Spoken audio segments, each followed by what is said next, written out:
Good afternoon. අපි ඊයේ සතියේ කතා කරේ මුදල් විශුද්ධීකරණය වැළැක්වීම සහ ත්‍රස්තවාදී මූල්‍යකරණය වැළැක්වීම සම්බන්ධයෙන් ජාත්‍යන්තරව එහෙම නැත්නම් දේශීයව ගෙන ඇති පියවර ගැන ඒ කියන්නේ ඇත්තටම අපි පනත් ගැන කතා කරේ නැහැ. ඊයේ සතියේ කතා කරේ ත්‍රස්තවාදී මූල්‍යකරණය මොකද්ද? මුදල් විශුද්ධීකරණය මොකද්ද කියන දේ. ඒකට අපි අද කතා කරන්නේ මේ සම්බන්ධයෙන් ජාත්‍යන්තරව සහ දේශීයව ගෙන ඇති නීතිමය පියවර. එතකොට අපි ඊයේ සතියේ කතා කරපු එක සමතරොත් ඊයේ සතියේ අපි කිව්වේ මුදල් විශුද්ධීකරණය වැළැක්වීම සඳහා එහෙම නැත්නම් මුදල් විශුද්ධීකරණය කියන්නේ යම් නීති විරෝධී ක්‍රියාවකින් උපයන මුදල් නීත්‍යානුකූල තත්ත්වයට පත් කිරීම, ඒක වැළැක්වීම සඳහා බැංකු සහ මූල්‍ය ආයතන ක්‍රියා කරන්න අවශ්‍යයි. ඒකට මොනවද ඒකට හේතු? ඒ වගේම ත්‍රස්තවාදී මූල්‍යකරණය කියන්නේ මොකද්ද? ඒ ත්‍රස්තවාදී මූල්‍යකරණයේදී සිද්ධ වෙන්නේ අපි අර මුදල් විශුද්ධීකරණයේදී කතා කරපු ක්‍රියාවලිය වගේම එකක්. හැබැයි ඒකේ අනිත් පැත්ත වගේ. ඒ කියන්නේ මුදල් විශුද්ධීකරණයේදී අපි බලන්න ඕන මේ මුදල් යන්නේ කොහෙන්ද ආවේ කියලා. ඒ කියන්නේ මේ මුදල් ඇත්තටම ගේන පුද්ගලයා නිල වශයෙන් එහෙම නැත්නම් නෛතික ආකාරයට හොයාගත්ත මුදල්. ත්‍රස්තවාදී මූල්‍යකරණයේදී අපි බලන්න ඕනේ ඒකේ අනිත් පැත්ත. යම් පුද්ගලයෙක්ගේ ගිණුමකින් තවත් වෙන ගිණුමකට මුදල් තැන්පත් ට්‍රාන්ස්ෆර් වෙනකොට එහෙම නැත්නම් කෙනෙක් ඇවිල්ලා ගිණුමකට මුදල් තැන්පත් කරනකොට මේ මුදල යන්නේ කොහෙටද කියන එක තමයි ත්‍රස්තවාදී මූල්‍යකරණයේදී අපි බලන්න ඕනේ.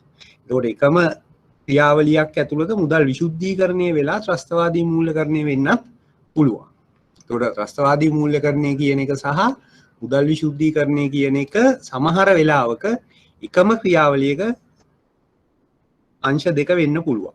ඒ කියන්නේ යම් නීති විරෝධී ආකාරයකින් ඉපයපු මුදල් ත්‍රස්තවාදී කටයුත්තකට යොදාගත්තොත් ඒ ට්‍රාන්සැක්ෂන් එක ඇතුලේ මුදල් විශුද්ධීකරණයක් තියෙනවා, ත්‍රස්තවාදී මූල්‍යකරණයක් තියෙනවා. ඒකට මුදල් විශුද්ධීකරණයේ පියවර අපි කතා කරා ගිය සතියේ.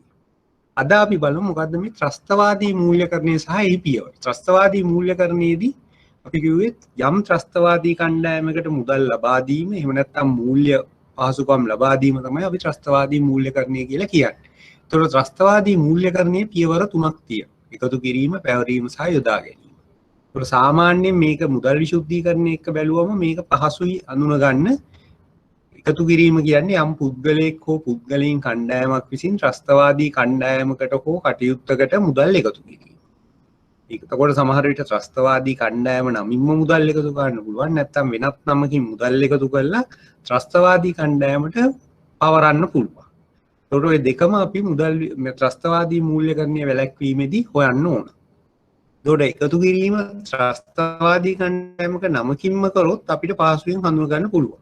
හැබැයි ඒක ටිකක් අසීරු වෙනවා වෙනත් නමකින්. එහෙම නැත්නම් අපි හිතමු ත්‍රස්තවාදී මූල්‍යකරණය කරන්නේ ඇත්තටම ත්‍රස්තවාදී සංවිධානයක නමින් නෙවෙයි මේ ගිණුම් මුදල් එකතු කිරීම කරන්නේ. වෙනත් කාර්යයක් සඳහා එහෙම නැත්නම් වෙන නමකින් තමයි මේ මුදල් එකතු කරන්නේ. එතකොට එකතු කිරීම කියන වෙලාවේදී හඳුනා ගැනීම අසීරු වෙනවා. මේක ඇත්තටම ත්‍රස්තවාදී කාර්යයකටද මේ මුදල් එකතු කරන්නේ කියලා. හැබැයි ඊට පස්සේ දෙවැනි ස්ටෙප් එක තමයි පැවරීම. එහෙම නැත්නම් මේක හුවමාරු කිරීම. එතකොට එතෙන්දී කරන්නේ අර එකතු කරපු පුද්ගලයෝ හෝ පුද්ගලයා ත්‍රස්තවාදී කණ්ඩායමක් අතර මේ මුදල් හුවමාරු කරන පවර. ඒකට තමයි ගොඩක් වෙලාවට බැංකු යොදාගන්නේ. බැංකු ගිණුම් යොදාගන්නේ ඉන්නේ පැවරීම කරන්න. සමහර විට විදේශ රටක තමයි මේ මුදල් එකතු වෙන්නේ. වෙනත් රටක තමයි මේ ත්‍රස්තවාදී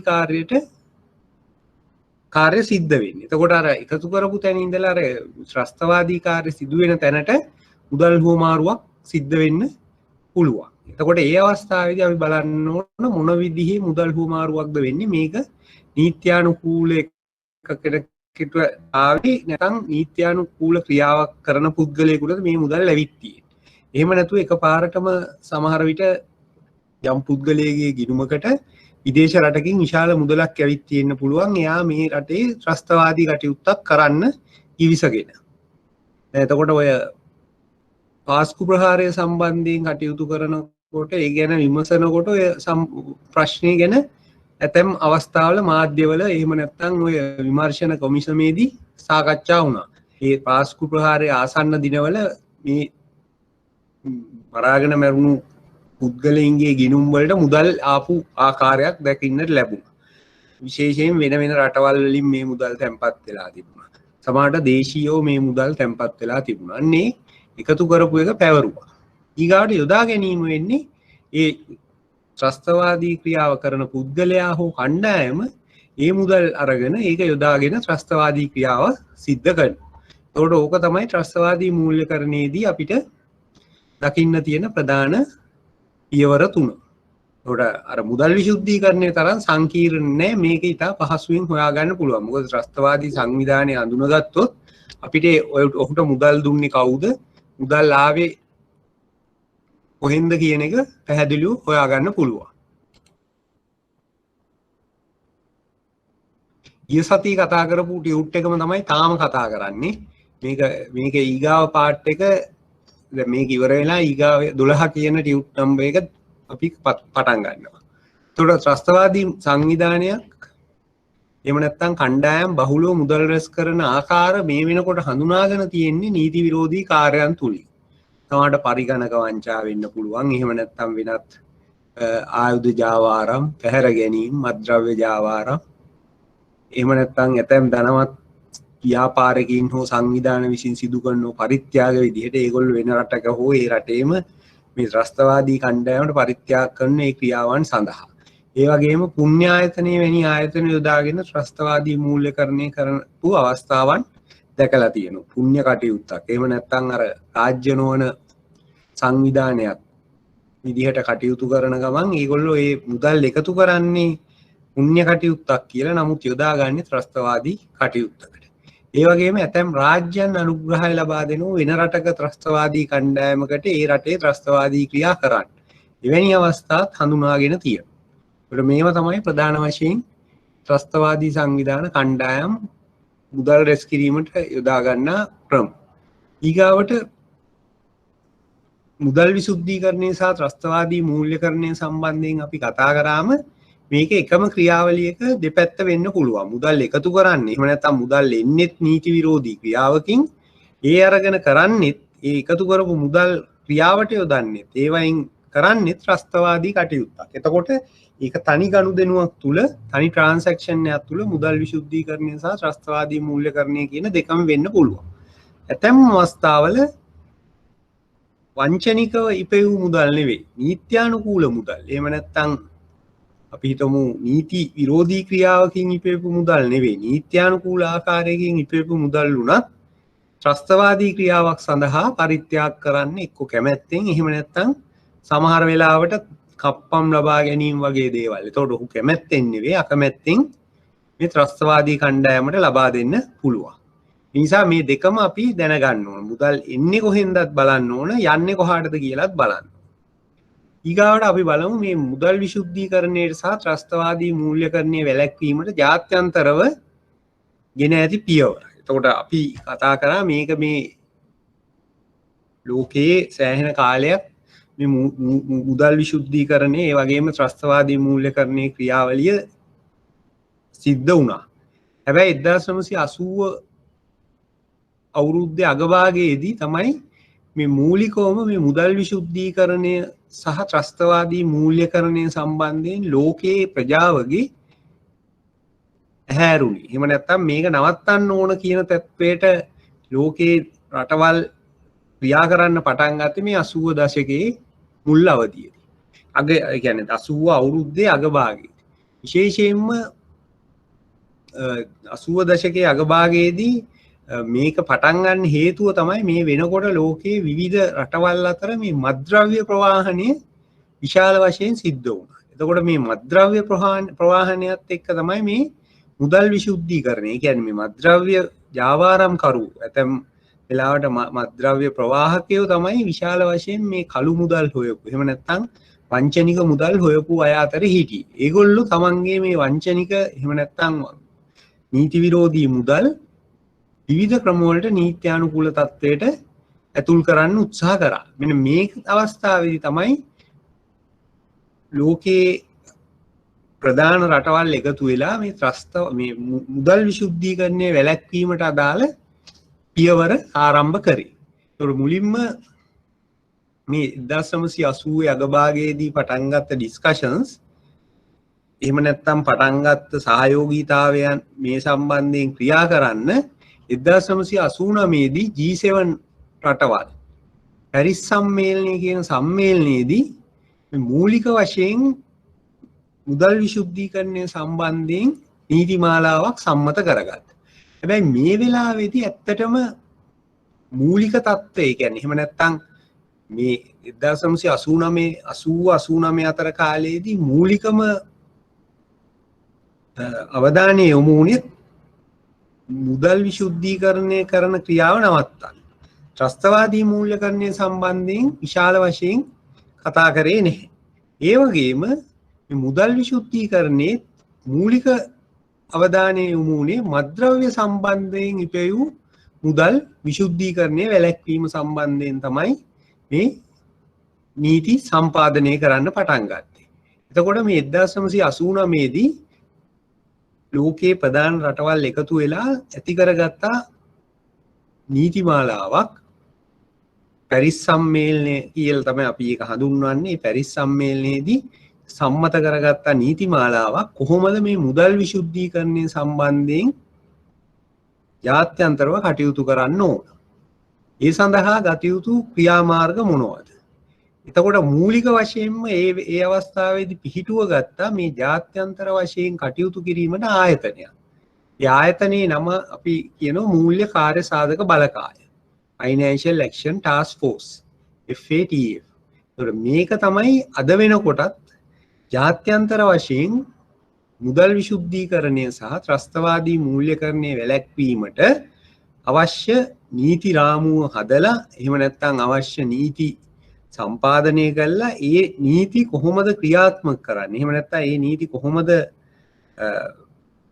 රටවල් අතර ක්‍රියාත්මක කරන්නේ කියන අවශ්‍ය මාර්ගෝපදේශය සපයන්නේ. ඊට පස්සේ ඒ රටවල් කොහොමද මේ ත්‍රස්තවාදී මූල්‍යකරණය වැළැක්වීම එහෙම නැත්නම් මුදල් විශුද්ධීකරණය වැළැක්වීමට ක්‍රියා කරන්න කියලා මේ නිරීක්ෂණය කරන්නේ මෙන්න මේ ජාත්‍යන්තර ආයතනය. මේකට අපි කියන්නේ මූල්‍ය කාර්ය සාධක බලකාය. එහෙම නැත්නම් Financial Action Task Force FATF. ඒකට එයාලා තමයි මේ ගයිඩ්ලයින් එක එහෙම නැත්නම් මූලික නීති රාමුව හදන්නේ. ඒ වගේ මේ නීති රාමුව ක්‍රියාත්මක කරන්නේ එහෙම නැත්නම් නීති රාමුව රටවල් වල කොහොමද ක්‍රියාත්මක කරන්න කියලා උපදෙස් ලබා දෙනවා. ඒ විතරක් නෙවෙයි ඊට පස්සේ මේ ඒ රටවල් වල මේ නීතිය ක්‍රියාත්මක වෙන ආකාරය සම්බන්ධයෙන් විමර්ශනය කරනවා, නිරීක්ෂණය කරනවා. ඊට පස්සේ ඒගොල්ලෝ ඒ නීතිය හරියට ක්‍රියාත්මක කරනවා. සමහර වෙලාවට උල්ලංඝනය වීම සිද්ධ වෙන රටවල් සම්බන්ධයෙන් ක්‍රියාමාර්ග ගන්නවා.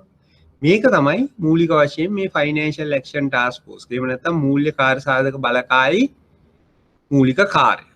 ඔයගොල්ලොන්ට මතක ඇති මීට අවුරුදු 2කට විතර කලින් ලංකාවෙත් මුදල් විශුද්ධීකරණය සම්බන්ධයෙන් එහෙම නැත්නම් ත්‍රස්තවාදී මූල්‍යකරණය සම්බන්ධයෙන් රට තුල ඇති නීතිය ක්‍රියාත්මක වීමේ තත්ත්වයන්ගේ අඩුපාඩු නිසා මේ මූල්‍ය කාර්ය සාධක බලකාය විසින් අපේ රට ජාත්‍යන්තරව අසාදු ලේඛනයට ඇතුළත් කිරීමේ තත්ත්වයක් ඇති වුණා.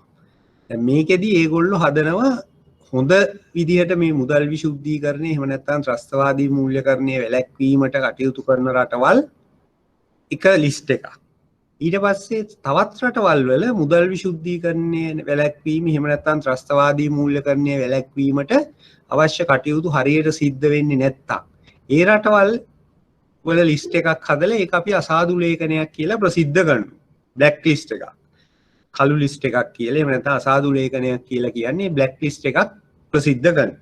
එතකොට ඒකෙන් කියන්නේ මේ රටවල් වල මුදල් විශුද්ධීකරණය හෝ ත්‍රස්තවාදී මූල්‍යකරණය වැළැක්වීමට අවශ්‍ය නීති හරියට ක්‍රියාත්මක වෙන්නේ නැහැ. සමහර රටවල් නීති නැහැ, සමහර රටවල් නීති තිබුණාට ඒවා ක්‍රියාත්මක වෙන්නේ නැහැ. එතකොට ඇතැම් අවස්ථාවල මේ ලේඛන දෙකට අමතරව හොඳ ලේඛනයට අපි කියනවා ඒ කියන්නේ ක්‍රියාත්මක වෙන ලේඛනය තියෙන ඒ වගේම බ්ලැක් ලිස්ට් එක. එහෙම නැත්නම් අසාදු ලේඛනය තියෙනවා. තවත් ඒගොල්ලෝ ලිස්ට් එකක් ගෙනියනවා අතරමැදි තත්ත්වය. ඒ කියන්නේ හොඳ ඉඳලා නරක පැත්තට යනවා. එහෙම නැත්නම් මේක නරක ඉඳලා දැන් හොඳ පැත්තට යනවා කියලා මැදි තත්ත්වයක්. ඒකට අපි කියනවා ග්‍රේ ලිස්ට් එක කියලා. අන්න ලංකාව ග්‍රේ ලිස්ට් එකට දැම්ම මීට අවුරුදු කීපයකට කලින්. ඒකට හේතුව තමයි අපේ රටේ මේ ත්‍රස්තවාදී මූල්‍යකරණයට මුදල් විශුද්ධීකරණයට අවශ්‍ය නීති සම්පාදනය වුණාට ඒ ක්‍රියාත්මක වීමේදී ඉතා යහපත් ආකාරයට ක්‍රියාත්මක නොවී. ඒ අවස්ථාවේදී ශ්‍රී ලංකා මහ බැංකුවට පැවරුවා මේ ලංකාව තුල මේ වැඩේ හරියට කරන්න. ඒගොල්ලොන්ට දුන්න ඩෙඩ්ලයින් එකක්. මේ අවුරුද්දේ මේ කාල වෙනකොට අපි කියන මේ රෙකමන්ඩේෂන්. එහෙම නැත්නම් ඒගොල්ලෝ විසින් යෝජනා කරපු යෝජනා ලංකාව තුල ක්‍රියාත්මක කරන්න. එහෙම කරගන්න බැරි වුණොත් අපි වර ග්‍රේ ලිස්ට් එකේ ඉඳලා එහෙම නැත්නම් අර මැද තත්ත්වයේ ඉඳලා බ්ලැක් ලිස්ට් එකට දානවා කියන යම් ආකාරයක අපිට තර්ජනයක් කරා. ඒ ත්‍රෙට් එකත් එක්ක අපි නැවත වතාවක් මේ මුදල් විශුද්ධීකරණය සම්බන්ධයෙන් ජාත්‍යන්තර නීතීන් ශ්‍රී ලංකාව තුල ක්‍රියාත්මක කිරීම වේගවත් කළා. ඒ අවශ්‍ය මූලික කරුණු එහෙම නැත්නම් ඒ අවශ්‍ය නීති රාමුව ශක්තිමත් කළා. අවසාන වශයෙන් අපිට පුළුවන් වුණා 2019 වෙනකොට නැවත වතාවක් මේ ග්‍රේ ලිස්ට් එකෙන් ආයි අනිත් පැත්තට ඉදිරියට යන්න. එහෙම නැති වුණා නම් අපිට මේ 2020 අවුරුද්ද තවත් ප්‍රශ්නයක් වෙන්න පුළුවන්. මොකද අපි දන්නවා 2020 අපිට මූල්‍ය වශයෙන් දරුණු අර්බුදයකට මුහුණ දෙන්න උනා ශ්‍රී ලංකාව මේ කොරෝනා වසංගතයත් එක්ක. එතකොට අපි මේ FATF එකේ ග්‍රේ ලිස්ට් එකේ හිටියනම් ඒ අවුරුද්දේ අපිට මේ තත්ත්වයෙන් තවත් බැට ගන්න වෙනවා. මොකද අපිට ණයක් ගන්න ගියා නම් ඒගොල්ලෝ බලන්නේ අපේ රටේ ණය ගන්නකොට අපේ රටේ තියෙන මේ තත්ත්වය. ඒ කියන්නේ අපේ ණය ශ්‍රේණියට බලපානවා අපේ තියෙන මේ බ්ලැක් ලිස්ට් එක. බ්ලැක් එහෙම නැතුනම් අසාදු ලේඛනයට ඇතුළත් වී. ඒ වගේම ග්‍රේ ලිස්ට් එකේ අලු ලේඛනයේ ඉන්න එක අපිට ණයක් ගන්නකොට අයහපත් ආකාරයට බලපාන. නිසා ජාත්‍යන්තරව අපේ රටට ඇති පිළිගැනීම අඩුවීමට හේතුවක් වෙනවා මේ මුදල් විශුද්ධීකරණය සම්බන්ධ නීති. එහෙම නැත්නම් ත්‍රස්තවාදී මූල්‍යකරණය සම්බන්ධ නීති රට තුල ක්‍රියාත්මක නොවීම. ඒක අපි මතකනේ කතා කරා ඇයි අපි මුදල් විශුද්ධීකරණය වළක්වන්න ඕන කියලා. අන්න ඒක සම්බන්ධ වෙන්නේ මේ අවස්ථාවේ. එතකොට ඇත්තටම කියනවා නම් 2001 දී ඔය ලෝකේ පුරා FATF එහෙම නැත්නම් මූල්‍යකාර සාධක බලකාය මුදල් විශුද්ධීකරණයට සහ ත්‍රස්තවාදී මූල්‍යකරණයට එරෙහිව නීති සම්පාදනය කළා. ඒ නීති ක්‍රියාත්මක කිරීම ආරම්භ කරන අවස්ථාව වෙනකොට අපේ රට තමයි වේගයෙන්ම මේ නීති ලංකාව තුල සම්පාදනය කළා. අපි මේ නීතිවලට අනුගත වීම ඒ කාලේ වේගවත්ව සිද්ධ කරා. එතකොට අපේ රටේ 2005 2006 වෙනකොට අවශ්‍ය මූලික නීති රාමුව සම්පාදනය කළා ඉවරයි. දැන් මම ඉස්සරහට කතා කරනවා අපේ රටේ 53ක් තියෙනවා මේ මුදල් විශුද්ධීකරණය ත්‍රස්තවාදී මූල්‍යකරණය වැළැක්වීම සම්බන්ධයෙන්. ඒ 53 2005 සහ 2006 තමයි සම්මත වෙන්නේ පාර්ලිමේන්තුවේ. ඒකට 2006 වෙනකොට මේ මූලික නීති සම්පාදනය කිරීම අවසන් වෙනවා. ඒ කාලේ වෙනකොට අපි හිටියේ ගොඩක් ඉස්සරහින්. දකුණු ආසියාවේ අපි තමයි මූලිකම වශයෙන් ඒ කියන්නේ සාමාන්‍යයෙන් අනිත් රටවල් එක්ක සංසන්දනය කරනකොට ආසියානු අප්‍රිකානු රටවල් අතර අපි ඉතා හොඳ තැනක හිටියා 2006 වගේ වෙනකොට. 2006 10 වගේ වෙනකොට ඉතා හොඳ තත්ත්වයක්. මොකද අනිත් රටවල් වල මේ රෙකමන්ඩේෂන් ඉම්ප්ලිමන්ට් කරන්න උත්සාහ කරන අවස්ථාවේ එහෙම නැත්නම් නීති හදන්න නීති ගැන විමර්ශනය කර එහෙම නැත්නම් නීති කොහොමද හැදෙන්න ඕන කියලා බලන කාලේ අපේ රටේ නීති සම්පාදනය වෙලා ඉවරයි. ඒ කියන්නේ 2006 වෙනකොට සියලුම ආකාරයේ මේ පනත් සම්මත වෙලා ඒ පනත් වල ක්‍රියාකාරීත්වය බැංකු වලට මූල්‍ය ආයතන වලට ඒ අවශ්‍ය උපදෙස් ලබා දීලා ශ්‍රී ලංකා මහ බැංකුව හරහා මේ නියාමනය වීම හරියට සිද්ධ වුණා. හැබැයි මේක අපි තව අවුරුදු 10ක් යනකොට ඒ කියන්නේ 2009 10 වෙනකොට හොඳ තත්ත්වයේ තිබ්බ එක අපි 2017 18 වෙනකොට අලු ලේඛනයට වැටෙන තත්ත්වයට අපි අනිත් පැත්තට ගියා. ඇත්තටම කියනවා නම් අපි වේගයෙන් වැඩේ පටන් ගත්තට හරියට වැඩේ ඉවර කරගන්න බැරි වුණා. ඒ කියන්නේ අර වේගයෙන් ආරම්භ කරපු වැඩේ සම්පූර්ණ කරේ නැහැ. ඒකෙන් තමයි අපිට මේ අලු ලේඛනයට යන්න උනේ. නැවත වතාවක් අපි දැන් යම් ආකාරයකට මුදල් විශුද්ධීකරණය සම්බන්ධයෙන් ලෝකේ රටවල් ඒ කියන්නේ ජාත්‍යන්තර පිළිගන්නා තත්වයකට ආවා මේ අලු ලේඛනයෙන් ඉවත් වීම තුලින්. නැත්තම් වෙන්නේ අපිට විශාල වශයෙන් මේ රටේ තියෙන සියලු දේවල් වලට මේ මුදල් විශුද්ධීකරණය සම්බන්ධ ක්‍රියාවන් අදාළ වෙනවා. මම සරලම උදාහරණයක් කියන්න අපි හිතමු ඕගොල්ලෝ යම් අවස්ථාවක ඕගොල්ලොන්ගේ කවුරු හරි සහෝදරයෙක් කවුරු හරි කෙනෙක් වෙන රටක අධ්‍යාපනය ලබන්න ගියා කියමු. නැත්තම් සෞඛ්‍ය හේතුවකට බෙහෙත් ගන්න ගියා කියලා හිතමු.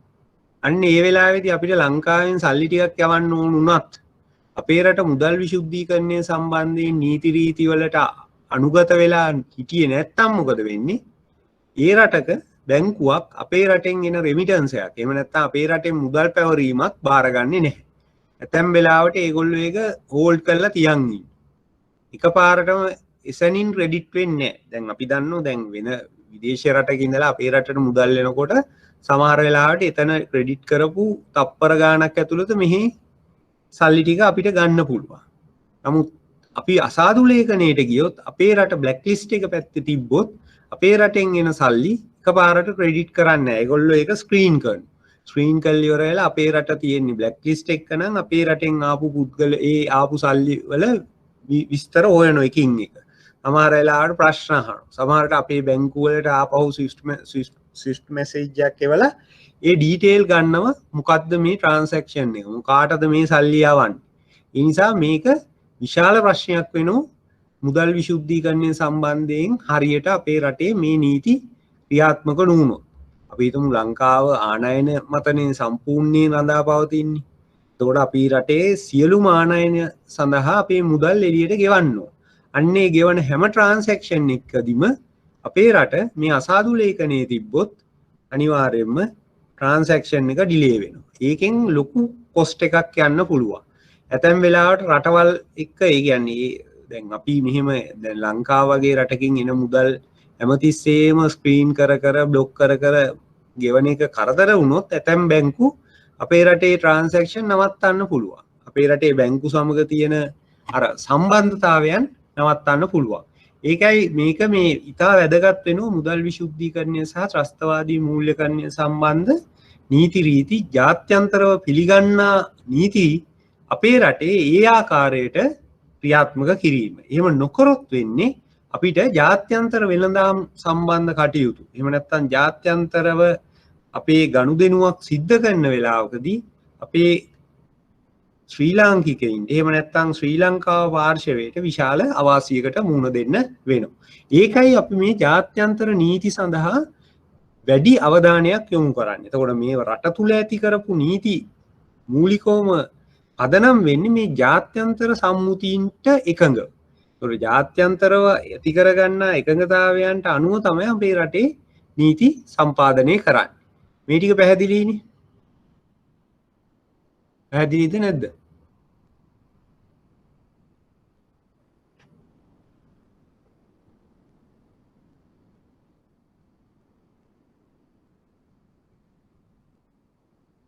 තේරුණාද?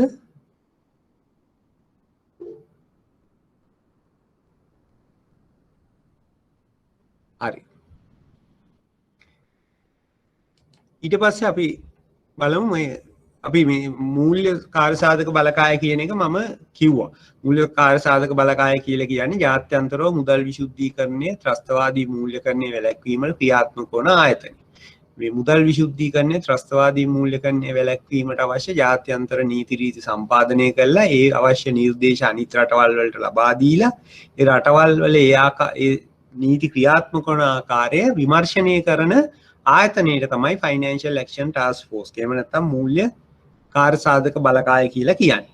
එතකොට මේ ත්‍රස්තවාදී මූල්‍යකරණය කියන එක මුල් අවස්ථාවේදී මේ 1980 අපි මේ මුදල් විශුද්ධීකරණය පටන් ගත්ත අවස්ථාවේ තිබුණා. හැබැයි මේක හරියට ක්‍රියාත්මක වුණේ නෑ. ජාත්‍යන්තර වශයෙන් මේ සම්බන්ධයෙන් ලොකු අවධානයක් යොමු කරේ නෑ.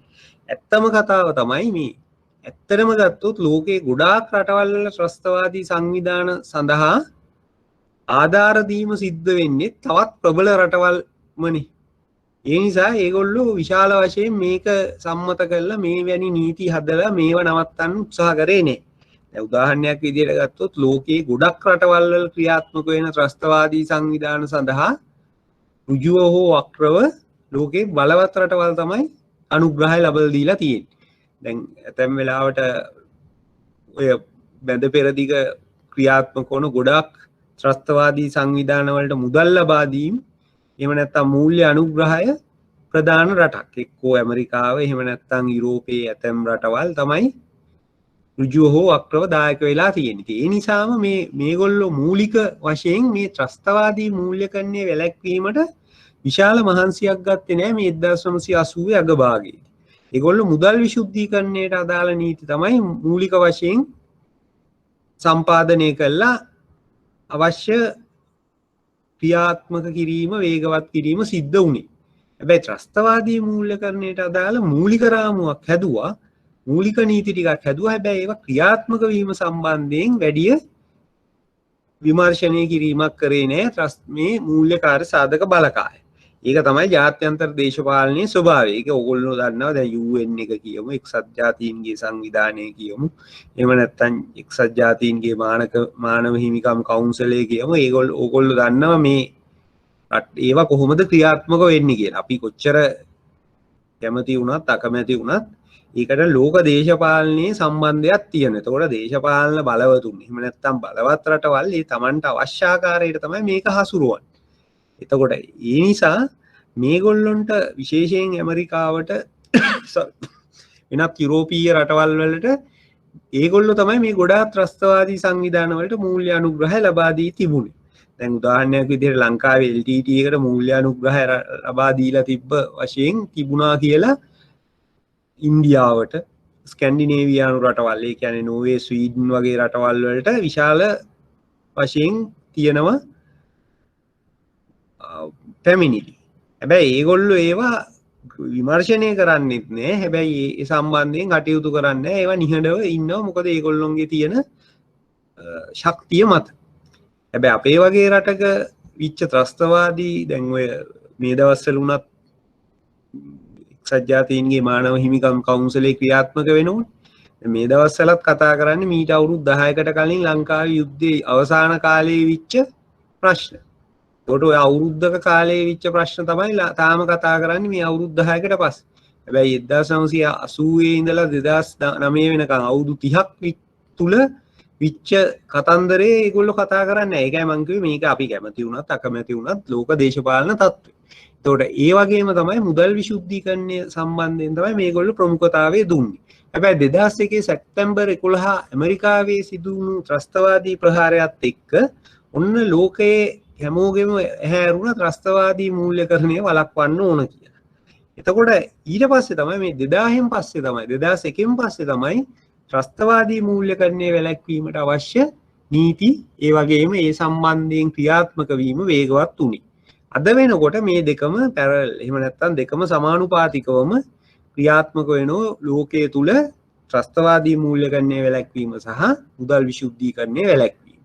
හැබැයි මේ දෙක පටන් ගත්තේ අවස්ථා දෙකකදී. ඒකෙන් වඩා වේගවත් උනේ මේ 2001 සැප්තැම්බර් 11 වන දින ඇමරිකාවේ ත්‍රස්ත ප්‍රහාරය. ඒකෙන් පස්සේ තමයි ත්‍රස්තවාදී සංවිධාන තහනම් කිරීම, ඒවට මුදල් සැපයීමට අවශ්‍ය නීති සම්පාදනය කිරීම වගේ දේවල් වේගයෙන් ක්‍රියාත්මක වෙන්නේ. මේක දැන් මං හිතන්නේ තාමත් අප සමහර රටවල් වල LTT කියන එක ත්‍රස්තවාදී සංවිධානයක් විදිහට නම් කරලා නැහැ. ඒ රටවල් කියනවා ඒ රටේ ත්‍රස්තවාදී ක්‍රියාවක් නොකරා නම් ඔවුන්ට ත්‍රස්තවාදී සංවිධානයක් විදිහට නම් කරන්න කැමති නැහැ ඒගොල්ලෝ. නමුත් ඒ ශක්තිය මත තමයි ඒගොල්ලෝ ඒ ක්‍රියාවලිය නිරත වෙලා ඉන්නේ. නමුත් අපිට බෑ. දැන් අපිටත් එහෙනම් කියන්න පුළුවන් වෙන්න ඕන අපේ රටේ ත්‍රස්තවාදී ක්‍රියාවක් කරලා නැති හින්දා සමහර විට අල් කයිඩා අපිටත් තහනම් නොකර ඉන්න පුළුවන්ද කියලා. එහෙම කාට හරි ප්‍රශ්නයක් ආවට අපිට එහෙම කරන්න බෑ. මොකද ජාත්‍යන්තර වශයෙන් වැඩි ඒ කියන්නේ බලවත් රටවල් වලට ඒ වගේ හිටියට අපි වගේ රටවල් වලට එහෙම ඉන්න බෑ. එහෙම වුණොත් අනිවාර්යෙන් අපි ඇතැම් වෙලාවක විදේශ සම්බන්ධතාවලදී යම් යම් ප්‍රශ්න වලට මුහුණ දෙන්න වෙනවා. ඒ නිසා අනිවාර්යෙන් අපිට මේ ජාත්‍යන්තරව තියෙන මේ සම්මුතීන්ට ඒ වගේම ජාත්‍යන්තර සංවිධානවල ප්‍රඥප්තීන්ට එකඟව කටයුතු කරන්න වෙලා තියෙනවා. මේ නිසා තමයි 2005 දී මූලික වශයෙන් ශ්‍රී ලංකාව මේ ජාත්‍යන්තරව 2001 වෙනකොට තිබ්බ නීතීන් ලංකාව තුල ක්‍රියාත්මක කිරීමට අවශ්‍ය මූලික නීති රාමුව හැදුවා. ඒකට මූලික නීති රාමුව ඇතුලේ තියෙන ප්‍රධාන 53ක්. ඒකට අපිට මූලික වශයෙන් මේ 53 හරියටම දැනගෙන ඉන්න ඕන. මොකද මේ 53න් අනිවාර්යෙන් අපිට ප්‍රශ්න එනවා ලකුණු 20ක ප්‍රශ්නයක්. මේ තුනෙන් දෙකක් හෝ එකක් හෝ එක්ක තුනම සම්බන්ධයෙන් මේ ප්‍රශ්න ලකුණු 20 හම්බෙන්නේ. නිසා ඔයගොල්ලෝ මේක අතාරින්න හිතන්න එපා. මේක අනිවාර්යෙන් ලකුණු 20ක් හැමදාම ඇවිත් තියෙන. ඔයගොල්ලෝ පරණ පේපර්ස් අරන් බලන්න. ඉතින් හැබැයි මේ 53 ඉතා හොඳින් අධ්‍යයනය කරන්න ඕනේ. ඒ වගේම මෙහි තොරතුරු ලබා ගන්න ඕනේ. එතකොට මේක දැන් අපි කියවනේ දැන් සාමාන්‍යයෙන් අපි කතා කරා 50 ගණනාවක් මේ බැංකු නීතිය තුල. එතකොට සමහර 50 වල මම වගන්ති එච්චර විශාල වශයෙන් මතක තියාගන්න අවශ්‍යයි කිව්වේ නැහැ. නමුත් විනිමය විල්පත් ආඥා පනත ගෙවීම් හා පියවීම් පද්ධති පනත වගේ ඒවායි අපි කිව්ව කතා කරේ නම්බර එකත් එක්ක. ඒ කියන්නේ ඇක්ට් එක විතරක් නෙමෙයි ඇක්ට් එකේ සෙක්ෂන් එකත් එක්ක. එහෙම නැත්නම් වගන්තියත් එක්ක. මේ 53ත් ඔබට වගන්තිත් සමග මතක තියාගන්න සිදුවෙන 53ක්. ඒ නිසා ඉතා හොඳින් මේක පාඩම් කරගන්න. මොකද මේකෙදී අහන ප්‍රශ්නයකට මේ පනත කියන නම විතරකට ලකුණු මදි. ඒ කියන්නේ ලකුණු ලබා ගැනීමෙන් ඒ කියන්නේ අපිට 5ක් දෙනවා නම් පනතේ නම ලිව්වට ලකුණු දෙන්නේ නැහැ. වගන්තියටත් එක්ක තමයි ලකුණු 5ම ගන්න පුළුවන් වෙන්නේ. එතකොට පනත විතරක් සඳහන් කරොත් ඒකෙන් ලකුණු යම් ප්‍රමාණයක් අඩුයි. ඒ නිසා මේ 53 සම්බන්ධයෙන් කතා කරනකොට පනතේ වගන්තිය ඇතුළත් කිරීමට අනිවාර්යයෙන්ම කටයුතු කරන්න. හරි. අපි දැන් එකින් එක බලමු. පළවෙනි එක තමයි 2005 අංක 25 දරන ත්‍රස්තවාදී මූල්‍යකරණයේ වැළැක්වීමේ පනත. ත්‍රස්තවාදී මූල්‍යකරණයේ වැළැක්වීමේ පනත කියන එක දැන් මේකේ මූලිකම අරමුණ තමයි රටේ කියන්නේ ජාත්‍යන්තරව ත්‍රස්තවාදී සංවිධාන එහෙම නැත්නම් ත්‍රස්තවාදී ක්‍රියා සිද්ධ කරන පුද්ගලයින්ට මුදල් සැපයීම වැළැක්වීම. එතකොට මේකේ මූලිකම අරමුණ කියන එක කියලා තියෙන්නේ ත්‍රස්තවාදීන්ට මුදල් සැපයීම මැඩපැත්වීමේ සම්මුතිය බලාත්මක කිරීම පිණිස සහ ඒහා සම්බන්ධ හෝ ඊට අනුශාංගික කාරණා සඳහා විධිවිධාන සැලසන පනත තමයි මේ 2005 අංක 25 දරන ත්‍රස්තවාදී මූල්‍යකරණයේ වැළැක්වීමේ පනත. මේක තවත් ආකාරයකට කියනවා 2005 අංක 25 දරන ත්‍රස්තවාදීන්ට මුදල් සැපයීම මැඩපැත්වීමේ සම්මුති පනත කියලාත් කියනවා. එතකොට මේ පනතේ තමයි ලංකාවේ මේ ත්‍රස්තවාදී මූල්‍යකරණය කියන එක අපරාධයක් විදිහට අර්ථ දක්වලා තියෙන්නේ. යම්කිසි පුද්ගලයෙක් ලංකාව තුල මේ ත්‍රස්තවාදී මූල්‍යකරණයට සහභාගී වෙනවා නම් සහාය දෙනවා නම් එහෙම නැත්නම් ඊට අවශ්‍ය මොකක් හරි ආකාරයක සම්බන්ධව ක්‍රියා කරනවා නම් ඊට අනුබල දෙන ආකාරයේ වැඩක් කරගෙන යනවා නම් මේ පනත යටතේ මේක අපරාධමය වරදක් විදිහට දන්වලා තියෙනවා. ඒතකොට අපරාධමය වරදක් කියන එක මම දැන් කිව්වනේ. ඒතකොට ඕගොල්ලෝ දන්නවා මොකද්ද අපරාධමය වරදක් කියනකොට තියෙන විශේෂත්වය. කියන්න බලන්න අපරාධමය වරදක් වුණොත් මොකද්ද මේකෙන් වෙන ප්‍රශ්නේ?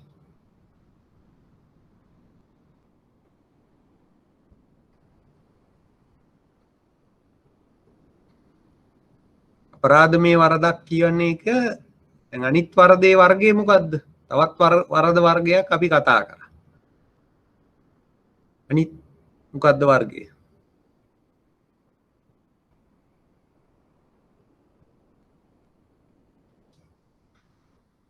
ඔව් සිවිල්නේ.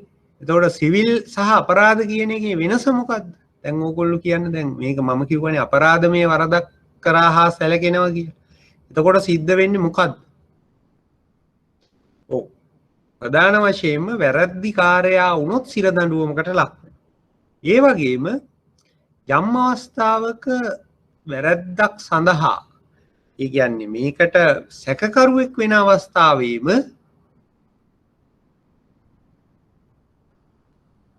සාමාන්‍යයෙන් දැන් වෙනත්ව සිවිල් වැරද්දක නම් එහෙම වෙන්නේ නැහැ. නමුත් අපරාධ වරදක සැකකරුවෙක් වෙන අවස්ථාවේම ඔහු රක්ෂිත බන්ධනාගාරගත කිරීමකට ලක් කරන්න පුළුවන්. එහෙම නැත්නම් අපි කියන්නේ රිමාන්ඩ් කරන්න පුළුවන්. ඒ කියන්නේ මේක කරා කියන පළවෙනි මොහොතේම දැනුණු පළවෙනි මොහොතේම මෙයාව රිමාන්ඩ් කරනවා. රිමාන්ඩ් කළා තමයි නඩුව අහන්නේ.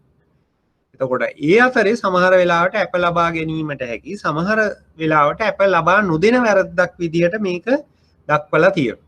මේ ත්‍රස්තවාදී මූල්‍යකරණය සහ මුදල් විශුද්ධීකරණය කියන්නේ අප ලබා දීමත් සීමා කරපු වැරදි. ඒ නිසා සමහර අවස්ථාවල මේ මූලික අවස්ථාවේම විශාල කාලයක් රිමාන්ඩ්ගත වෙන්න හේතු වෙනවා මේ ත්‍රස්තවාදී මූල්‍යකරණය හෝ මුදල් විශුද්ධීකරණය සම්බන්ධයෙන් වැරැද්දකට අත්අඩංගුවට ගත්තොත්. ඒක තමයි මේකේ තියෙන මූලිකම తত্ত্বය. මේක පැහැදිලිනේ. එතකොට අපි බලමු මේ පනතේ මූලිකම తত্ত্বය මේ පනතේ කියන්නේ පනතේ තුන්වෙනි වගන්තිය කියනවා ත්‍රස්තවාදී මූල්‍යකරණ වැරද්ද කියන්නේ මොකක්ද කියලා. එහෙම නැත්නම් ත්‍රස්තවාදී මූල්‍යකරණය කියන වරද අර්ථ නිරූපණය කරලා තියෙන්නේ පනතේ තුන්වෙනි වගන්තියේ. යම් මාර්ගයකින් ඍජුව හෝ අක්‍රව නීති විරෝධී ලෙස හිතාමතාම අරමුදල් සපයන හෝ එකතු කරන ත්‍රස්තවාදීන්ට ත්‍රස්ත සංවිධානවලට මුදල් සැපයීමේ වරද සිදු කරන හෝ ඊට තැත් කරන ඊට අනුබල දෙන එම ක්‍රියාව සිදු කිරීමට සහාය වෙමින් පොදු අරමුණින් ක්‍රියා කරන පුද්ගලයෙකු මේ වරදට වරදකරු වේ. තේරුණාද? තේරුණාද? ඒක තේරෙනවා නම් හොඳයි. ඒ කියපු ටික තේරුණාද?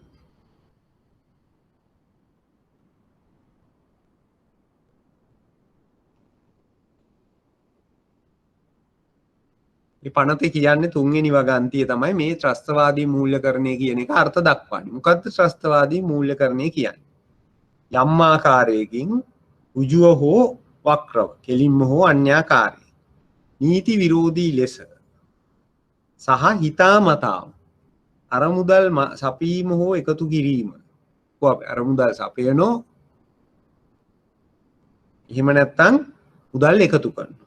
ඒකතු කිරීම සිද්ධ කරන්නේ ත්‍රස්තවාදීන්ට හෝ ත්‍රස්තවාදී සංවිධානවලට ඒ වගේම මේ මුදල් සැපයීමේ වරද සිදු කිරීම හෝ සිදු කිරීමට තැත් කිරීම. ඒ වගේම ඊට අනුබල දී ඊට ආධාර දී ඒ වගේම මේ සම්බන්ධයෙන් සහාය දැක්වීම. වෙනත් තැනැත්තෙක් හෝ තැනැත්තන් කණ්ඩායමක් සමග පොදු අරමුණින් ක්‍රියා කිරීම. මේ පනත යටතේ වරදකරුවෙක් වෙනවා. එතකොට මේක කරන්න ත්‍රස්තවාදී සංවිධානයකට මුදල් එකතු කිරීමම විතරක් නෙමෙයි. දැන් කවුරු හරි කෙනෙක් මුදල් එකතු කිරීම කරා නම් ඒක ත්‍රස්තවාදී මූල්‍යකරණය. ඒක හරි සරලයි. හැබැයි මේ පනතේ තුන්වෙනි වගන්තියේ තියෙන ඊට වැඩිය එහාට ගියපු අර්ථ නිරූපණයක්. මේ වැඩේ කරා විතරක් නෙවෙයි. ඍජුව කරා වෙන්න පුළුවන් නැත්නම් අන්‍යාකාරයි. ඒ කියන්නේ වක්‍රව. හිතාමතාම අරමුදල් සැපයීමට හෝ එකතු කිරීමට තැත් කිරීමත් ඇති. ඒ කියන්නේ එකතු කරන්න ඕනේ අපි try කරනවා. පොඩි තැත් කිරීමක් කරලා බලනවා. ඒත් මේ වැරද්ද කරා හා සමානයි. ඒ වගේම කරන කෙනෙකුට ආධාර දෙනවා. මම කරන්නේ නමුත් මං කරන කෙනෙකුට උපකාර කරනවා. ඒකත් මේ යටතේ වැරද්දක්. ඒ වගේම අපි උපකාර කරන්නෙත් නෑ ආධාර දෙන්නෙත් නෑ නමුත් ඒ කණ්ඩායම සිද්ධ කරන ඒ කියන අපි හිතමු කීප දෙනෙක් එකතු වෙලා ඒ වැඩේ කරනකොට පොදු අරමුණින් ක්‍රියා කිරීම. එතකොට පොදු චේතනාව කියන එක තමයි එතන වැදගත් වෙන්නේ. පොදු චේතනාවක් තියෙන එක. එතකොට ඔය පොදු අරමුණින් ක්‍රියා කිරීම කියන එක මේ නීතියේ ඉතා ඒ කියන්නේ අපිට හරි සංකීර්ණ විදිහට අර්ථ දක්වලා තියෙන්නේ. දැන් කෙනෙක්ට බේරෙන්න බෑ සමහර වෙලාවට දැන් මම මේකට සම්බන්ධුනේ නෑ මම මේකට එකතු කරන්න ආවේ නෑ හැබැයි දැන් උදාහරණයක් හැටියට කියමු ඕගොල්ලෝ මොකක් හරි සොසයිටි එකක් හදාගෙන ඉන්නවා සොසයිටි එකක් කියලා හිතමු මොකක් හරි ක්ලබ් එකක් හරි සොසයිටි එකක් හරි ඒ සොසයිටි එක හෝ ක්ලබ් එක හරි ක්‍රීඩා සමාජයක් වෙන්න පුළුවන් නැත්නම් පුණ්‍ය ආයතනයක් කියලා හිතමු හරි ළමයින්ට ආධාර එකතු කිරීමේ සහන පදනම. එහෙම නැත්නම් මොනවා හරි පොඩි පදනමක් හදාගෙන මිනිස්සුන්ට එකතු කරනෝ සල්ලි මිනිස්සුන්ගේ මොකද්ද ඕගොල්ලොන්ගේ අරමුණ ඒක සල්ලි එකතු කරලා දුප්පත් ළමයින්ට පොත් තරම් දෙන්න හරි ඉස්කෝලයක් හදන්න හරි එකක් තමයි තියෙන්නේ.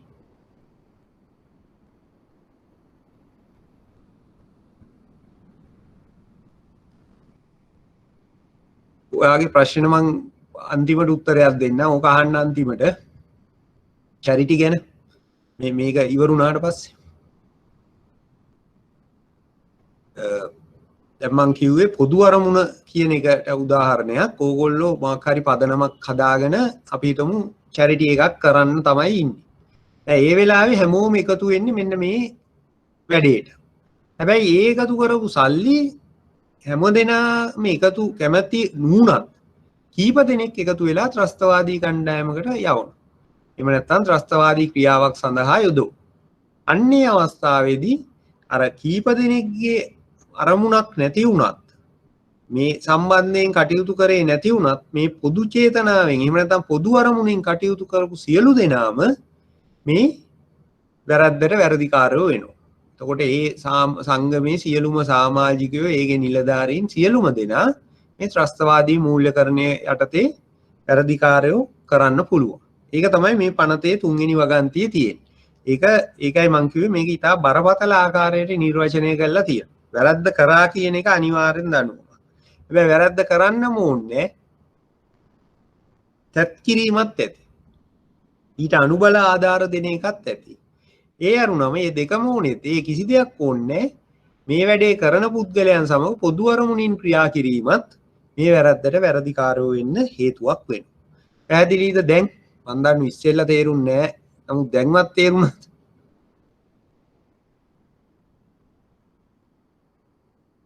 තේරුණා වගේ ඉන්න එක්කෙනාට තේරුණාද?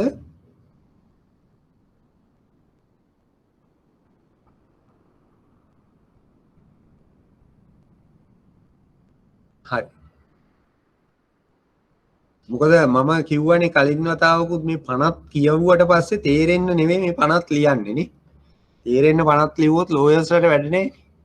තේරෙන්නේ නැති වෙන්නම තමයි 50 ලියන්නේ. නැත්තම් මිනිස්සු අරගෙන ඉන්නේ නැහැ මොකද්ද මේ තියෙන්නේ කියලා. ඒක තමයි සාමාන්‍ය ක්‍රමය. accounting standards හදන්නේ තේරෙන්නේ chartered accountantලා X හදන්නේ තේරෙන්නේ lawyers. මොකද මේ දෙගොල්ලොන්ටම සල්ලි හම්බෙන්නේ මේක තේරුම් කරගන්න අපි ආයි යන්න ඕන lawyer කෙනෙක් ගාවට යන්න ඕන act එක අරගෙන මොනවාද accounting standard එක අරගෙන යන්න ඕන accountant කෙනෙක් ගාවට. එතකොට ඒගොල්ලෝ ගාණක් අරගෙන consultancy කියලා මේක කියලා දෙනවා. ඒක නිසා තමයි මේක සාමාන්‍යයෙන් තේරෙන්නේ නැති වෙන්න ලියන්නේ. ඕගොල්ලන්ට පුළුවන් මේ ත්‍රස්තවාදී මූල්‍යකරණ පනත එහෙම නැත්නම් ත්‍රස්තවාදී මූල්‍යකරණයේ වැළැක්වීමේ පනත ඩවුන්ලෝඩ් කරගන්නත් පුළුවන්. නැත්නම් හાર્ඩ් කොපිත් තියෙනවා. හැබැයි හાર્ඩ් කොපි ගන්නවට වඩා දැන් ඩවුන්ලෝඩ් කරගන්න පුළුවන් යන්න ලෝනෙට් කියන එකට. මම කිව්වත් දන්නේ මේ net මේ ලංකාවේ ඕනෑම පනතක් ගන්න ඕගොල්ලන්ට යන්න www.lonet.lk කියන එකට. LAWNET lonet.lk. ඒකට ගියාම ඕගොල්ලන්ට මේ පනත් බලන්න පුළුවන්. ඒ වගේ මුදල් විශුද්ධීකරණය සම්බන්ධයෙන් තියෙන පනත් ටික තියෙනවා ශ්‍රී ලංකා මහ බැංකු වෙබ්සයිට් එකේ. ඒකට ඒකට ගිහිල්ලා මේක ඩවුන්ලෝඩ් කරගත්තත් කමක් නැහැ. හැබැයි මම ඩවුන්ලෝඩ් කරගත්තේ නැතත්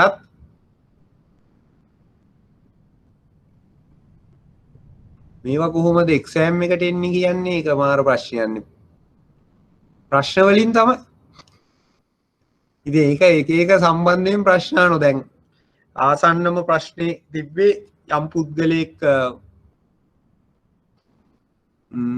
ගිණුමක් කරලා බැංකුවක එයා සුවිනියර්ස් විකුණනෝ විදියට කරගෙන ඉන්න ගමන් එයා මත් ද්‍රව්‍යත් විකුණනෝ ඒ සුවිනියර්ස් කඩේ. එහෙම නැත්නම් සංචාරකයන්ට ඔය අපි කියන්නේ පොඩි සුවිනියර්ස් විකුණනවා වගේ කඩයක් දාගෙන සංචාරකයන්ට මත්ද්‍රව්‍ය විකුණන පුද්ගලෙක් අපේ ගාව account එක open කරන්න ඇවිත් තියෙන්නේ බැංකුවේ සංචාරකයන් සඳහා මත්ද්‍රව්‍ය විකුණනවා කියලා නෙමෙයි සුවිනියර්ස් විකුණනවා කියලා.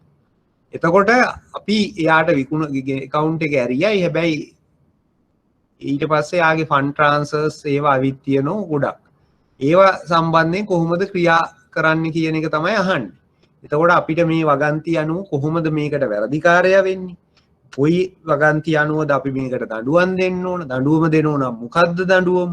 ඊගාවට මේ දඬුවම් වලින් මිදෙන්න අපි මොනවද කරන්න ඕන? බැංකු නිලධාරීන් විදිහට අපේ වගකීම මොකක්ද? මේවයින් තමයි ප්‍රශ්න අහන්නේ. මේකයි මං කිව්වේ මේ 53 ගොඩක් ප්‍රශ්න අහන්න පුළුවන්.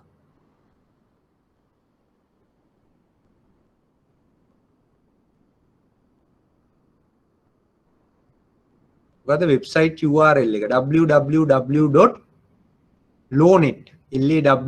net.lk lonet.lk lonet කියලා ගැහුවත් ඕගොල්ලන්ට ගන්න පුළුවන්. ඒ වගේම මේ 53 තියෙන ඒ lonet එකේ තියෙන සියලුම ලංකාවේ 1800 ගණන් වල ඉඳලා සියලුම පනත් ඕනම පනතක් ඩවුන්ලෝඩ් කරගන්න පුළුවන්. දැන් ඒකයි ඔයාලායි වාසනාවන්තයි අපිට වැඩි.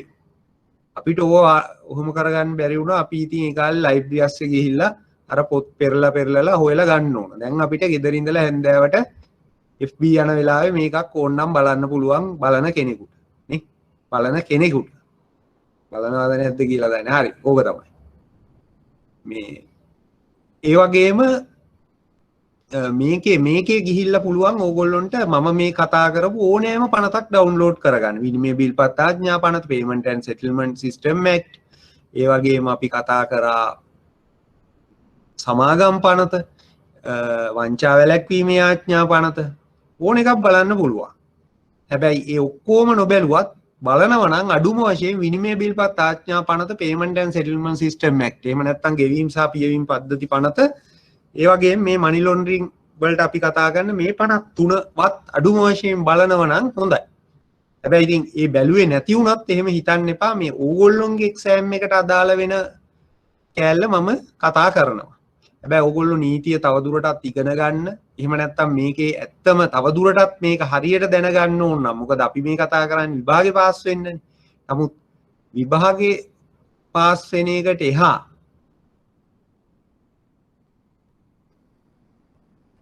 ඉස්සරහට කතා කරන්නේ මම එක එක කතා කරන්නම්. මේ තාම කතා කරන්නේ 2005 අංක 25 අනිත් දෙකත් කතා කරන්නම්. දැනට එකින් එක කතා කරමු. මේ ඉස්සරහ ප්‍රශ්න අහන්න එපා. මොකද යූසර් නේම් and password අහන්නේ කොහෙන් ගියාමද? එහෙම අහන්නේ. lonet එකට ගිහින් legislation කියන තැනට ගියාම එතන තියෙනවා 2006ට කලින් ටික වෙනමයි 2006න් පස්සේ ටික වෙනමයි. එහෙම නැත්නම් ඕගොල්ලෝ තවත් ඕක දැන් මේ 53 බලන්න නම් ශ්‍රී ලංකා මහ බැංකුවේ වෙබ්සයිට් එකට ගිහිල්ලා FIU Financial Intelligence Unit මූල්‍ය බුද්ධි ඒකකයට ගිහිල්ලා මේ 53 view කරන්න. එහෙම නැත්නම් ඒ 53 බලන්න. ඒක ඉංග්‍රීසි සිංහල දෙමළ කියන තුනෙන්ම තියෙනවා. එතකොට ඕගොල්ලොන්ට කැමති භාෂාවකින් මේක බලන්න පුළුවන්.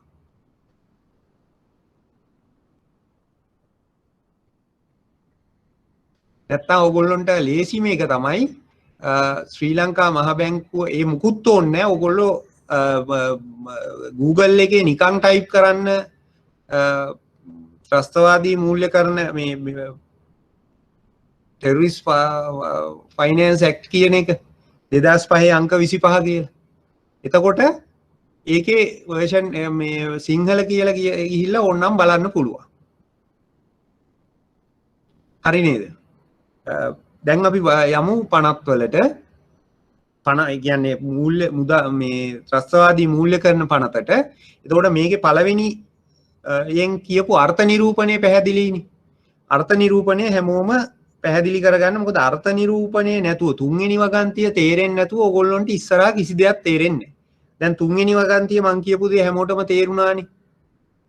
මේ වැරද්ද වෙන්න නම් මේක කෙලින්ම කරොත්, සල්ලි එකතු කරොත් අනිවාර්යෙන් වැරදිකාරයෙක් ත්‍රස්තවාදීන් සඳහා.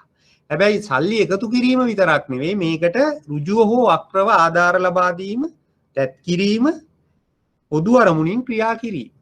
ඔය ටික අනිවාර්යෙන්ම ත්‍රස්තවාදී මූල්‍යකරණයට අදාළ වැරද්දක් විදිහට දක්වලා තියෙනවා. ඕකේ. තේරුණාද නැද්ද?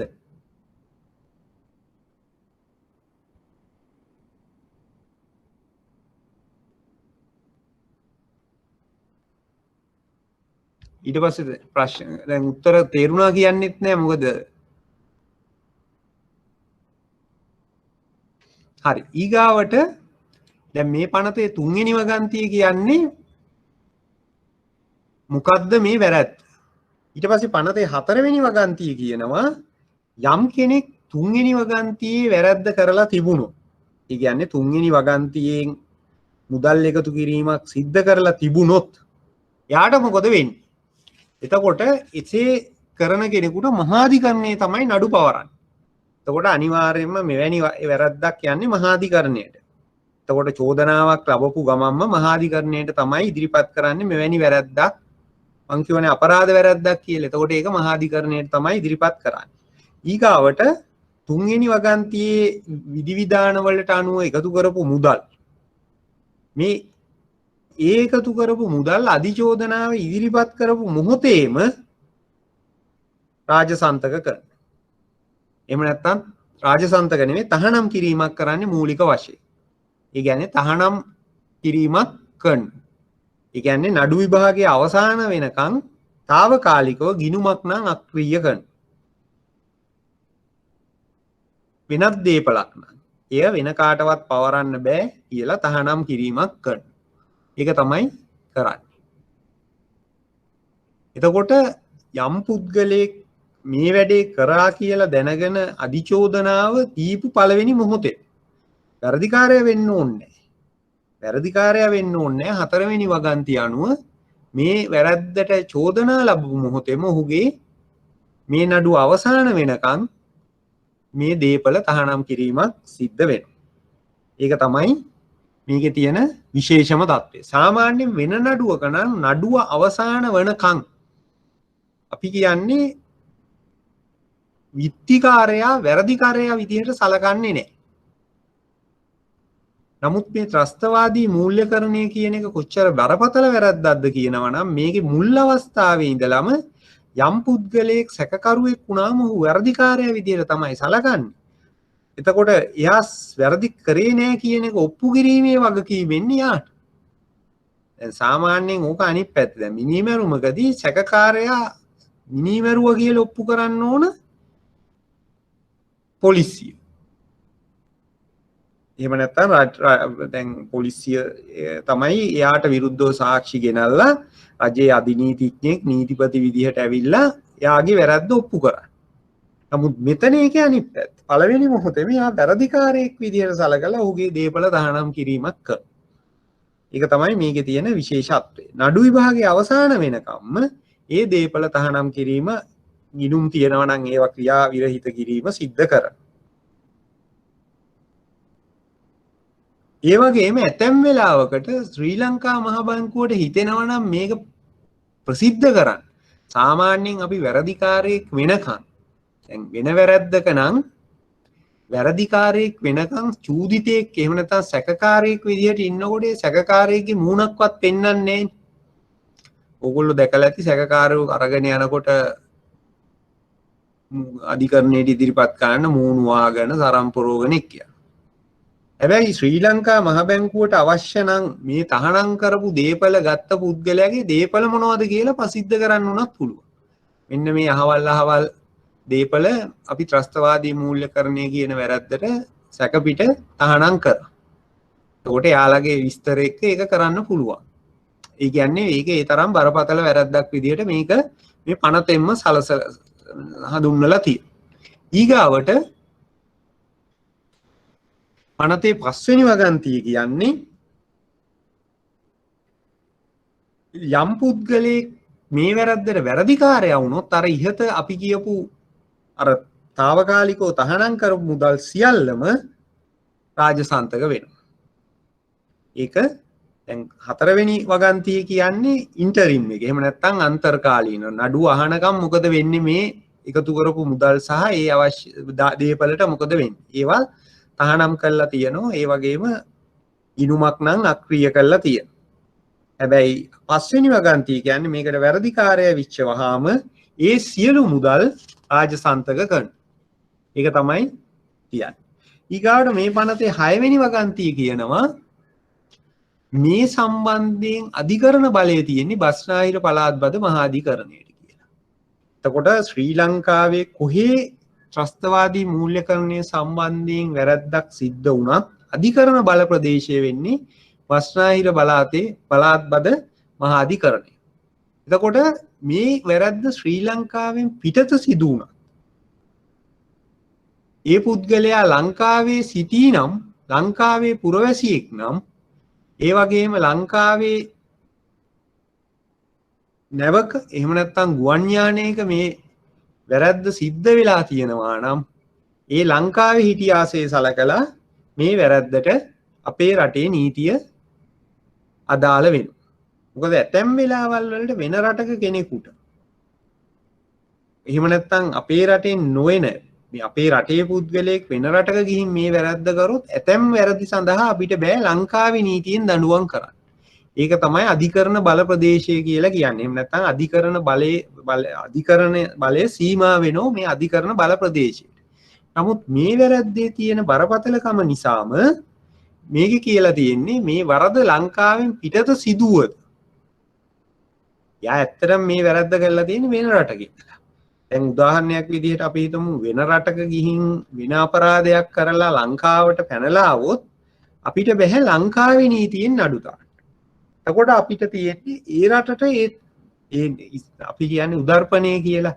එහෙම නැත්නම් උද්දර්පණ නීතිය කියලා කියන්නේ ඒ රට නඩු විභාගයකින් අපෙන් ඉල්ලනෝ මෙන්න අපේ වැරදිකාරයෙක් ඔයාලේ රටට ඇවිල්ලා ඉන්නේ. අර ජාත්‍යන්තර රතු වරෙන්තුවක් ඉදිරිපත් කරලා යාව ඒ රටට එතකොට අපි දෙවනවා. අපිත් මේ කාලේ මෑත කාලීනව එක එක ජාත්‍යන්තර රතු වරෙන්තු හරහා අපේ රටේ වැරදිකාරයෝ ගෙන්න ගත්තා. එතකොට ඒ මිනිස්සු මෙහි වැරද්ද කරලා තිබිලා එහෙ ගිහින් හිටියට එහෙදි දඬුවම් දෙන්නේ නැහැ. එහෙ අධිකරණයේ එකම දේ අපි රතු වරෙන්තුවක් නිකුත් කරාට පස්සේ ජාත්‍යන්තර වශයෙන් පිළිගන්න ඒකට එකඟ වෙච්ච අය විතරක්. දැන් සමහර රටවල් මේ උදර්පණ නීතිය ක්‍රියාත්මක කරන්නේ. ඒ කියන්නේ අපි මේ ජාත්‍යන්තර සම්මුතියක් තමයි මේ උදර්පණ නීතිය කියන්නේ. එක් රටක කරලා වැරදිකාරයෙක් අපේ රටට ඇවිල්ලා ඉන්නවා නම් අපි එයාව දෙනවද නැද්ද? අපි සමහර රටවල් මේක සම්මුතියට අස්සම් කරලා තියෙනවා. හැබැයි සමහර රටවල් අස්සම් කරලා නැහැ. දැන් සමහර රටවල් කියන ඕන කෙනෙකුට ලෝකේ ඕන තැනක වැරද්දක් කරලා අපේ රටට ඇවිල්ලා ඉන්න. හැබැයි අපේ රටෙන් අපි ඕගොල්ලොන් අල්ලලා දෙන්නේ. හැබැයි ඇතැම් රටවල් මේ ජාත්‍යන්තර සම්මුතියින් වලට අස්සම් කරලා තියෙන රටක හිටියොත් අපිට පුළුවන් මේ රතු නිවේදනයක් නිකුත් කරලා මේ මිනිස්සුව ගේන්න. දැන් මේ தත්ත්වය නෙවෙයි මේ වැරද්දට තියෙන්නේ. වෙන රටක වැරද්ද කරලා ඉඳලා උනත් මේ රටේ හිටියොත් අපිට අපේ රටෙන් පුළුවන් නඩු දාන්න ශ්‍රී ලංකාවේ මේ අවස්ථාවේ හිටියොත්. ඒ වගේම ශ්‍රී ලංකාවේ ඉන්න වෙනත් විදේශිකයෙක් මේ වැඩේ කරොත් ලංකාව තුලදී ඒත් අපිට පුළුවන් එයාට විරුද්ධව මුදල් ත්‍රස්තවාදී මූල්‍යකරණයේ වැරද්දට විරුද්ධව නඩු දාලා ඒ අදාළ සිර දඬුවම ලබා දෙන්න. ඒ වගේම ලංකාවේ නැවක හෝ ලියාපදිංචි ගුවන් යානාවක මේ වැරද්ද සිදු වුණා නම් ලංකාවේ අධිකරණ බල ප්‍රදේශය තුල මේක සිද්ධ වුණායයි සලකලා ලංකාවේ නීතිය ක්‍රියාත්මක කරන්න පුළුවන්. මේක මේ ටික පැහැදිලිද?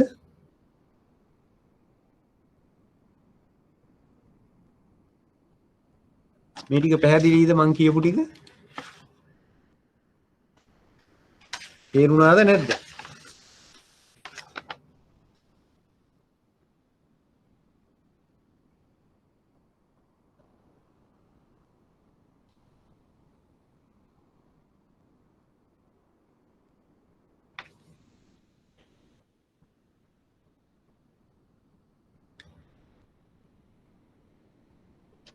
හරි. ඒක තමයි 2000 අපි 5 අංක 25 දරන ත්‍රස්තවාදී මූල්‍යකරණ වැළැක්වීමේ පනතේ තියෙන මූලික කරුණු. මේ වගන්ති 6යි මේ ඇක්ට් එකේ තියෙන්නේ. ඇක්ට් එක ගත්තොත් පිටු 4ක් මේ වැඩිමු. ඒ 6 කියවුවම අපිට තේරෙනවා මොකද්ද මේ වැරද්ද. එතකොට මේක තමයි මේකේ තියෙන මූලික කටයුත්ත. ඊගාවට අපි බලමු අනිත් 52. එතකොට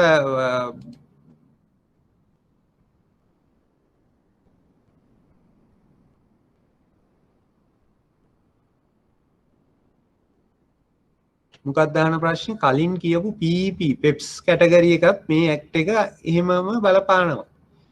ශ්‍රී ලංකාව තුල අනතක් සම්මත වුණොත් හැම කැටගරි එකකටම ලංකාවේ සියලුම පුරවැසියන්ට මේක අදාළයි. මේක කාටවත් අදාළ නැත්තේනේ.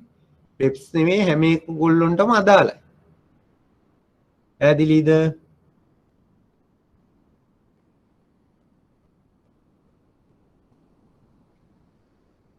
මේකෙන් කාවවත් වියුක්ත වෙන්නේ නැහැ. හරි නේද? එහෙනම් මේ පනත අපි යට අවසන් කරන්න පුළුවන්.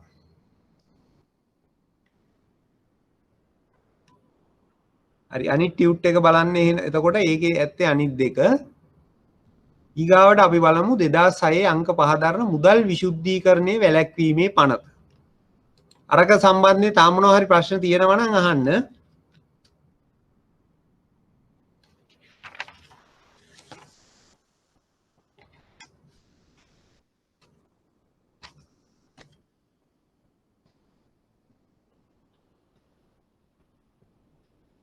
කියන්නේ හොඳටම තේරුණා නම් එච්චරයි. පැහැදිලි නම් අපිට යන්න පුළුවන් ඊගාවට. හරි.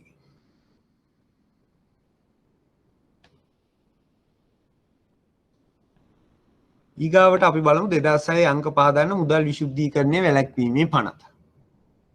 එතකොට මේ පනතේ අරමුණ තමයි ශ්‍රී ලංකාවේ මුදල් විසුද්ධීකරණය තහනම් කිරීම. ඒ වගේම මේ මුදල් විසුද්ධීකරණයේ මර්ධනය තහනම් කිරීම විතරක් නෙවෙයි මර්ධනය කිරීම. වැළැක්වීම පිණිස සහ ඊට අවශ්‍ය අනිත් සියලුම කරුණු මේ පනත යටතේ ස්ථාපනය කරලා තියෙනවා.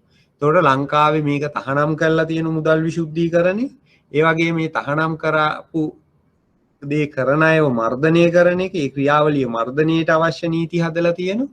නීති මේ පනත ඇතුලේ තියෙනවා. ඒ වගේම මේ මර්ධනය සහ ඊට වැළැක්වීමට අවශ්‍ය පියවර මොනවද කියලා මේ පනතේ සඳහන් වෙනවා. එතකොට මේ පනත තමයි 2006 අංක 5 දන්න මුදල් විසුද්ධීකරණයේ වැළැක්වීමේ පනත. එතකොට මේ පනතේ අංක 2 එහෙම නැත්නම් පනතේ දෙවනි වගන්තියේ කියනවා මේ පනත කාටද අදාළ වෙන්නේ? එහෙම නැත්නම් මේ පනත යම් අවස්ථාවක කාටද අදාළ වෙන්නේ කියලා තමයි මේ තියෙන්නේ දෙවනි වගන්තිය. ශ්‍රී ලංකාවේ වාසිකව සිටියදී මේ පනතේ සඳහන් වරදක් කරන තැනැත්ති ශ්‍රී ලංකාවේ සංස්ථාපනය කරන ලද ආයතනයක් නැතහොත් ශ්‍රී ලංකාවේ ව්‍යාපාර කරන ශ්‍රී ලංකාවෙන් පිටත සංස්ථාපිත බැංකුවක ශ්‍රී ලංකාවේ ශාඛාවක හෝ ශ්‍රී ලංකාවේදී සිදු කරන වරදක් සම්බන්ධයෙන් මේ පනත අදාළ වෙනවා. එතකොට මේක ලංකාවේ වාසිකව ඉන්න කෙනෙක්ට ලංකාවේ වැසියෙකුට අනිවාර්යයෙන් වෙනවා අදාළයි. ඒ වගේම මේ පනත ශ්‍රී ලංකාවේ වාසය කරන කෙනෙක් ලංකාව තුල සිද්ධ කරොත් ඒක අදාළයි. ඒ වගේම ලංකාවේ ස්ථාපනය කරපු සියලුම ආයතන වලට අදාළයි. ශ්‍රී ලංකාවේ ස්ථාපනය නුනත් ලංකාවෙන් පිටත ස්ථාපනය විච්ච නමුත් ලංකාවේ ගනුදෙනු සිද්ධ කරන ශාඛාවක් තියෙන විදේශීය බැංකු තියෙන එවැන්නක් අයටත් මේ පනත අදාළයි.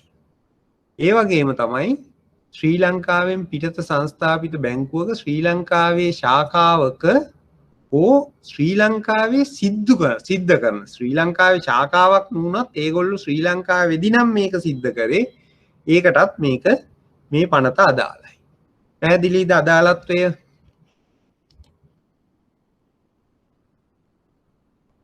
ඕකේද? මේක හම්බුනේ නැහැ කියන්නේ මේ 12 කියන නෝට් එක හම්බුනේ නැද්ද?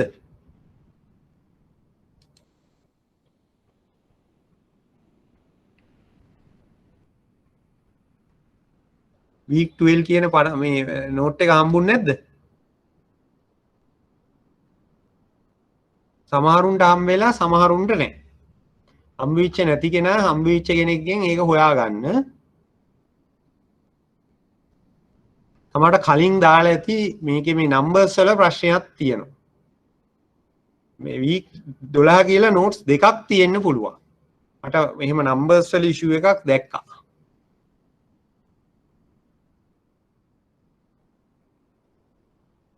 සමහර අයට හම්බ වෙලා තියෙන්නේ ඒගොල්ලෝ කියන්නේ ඒක තියෙන්නේ වෙන නමකින්ද මොන විදියටද කියලා.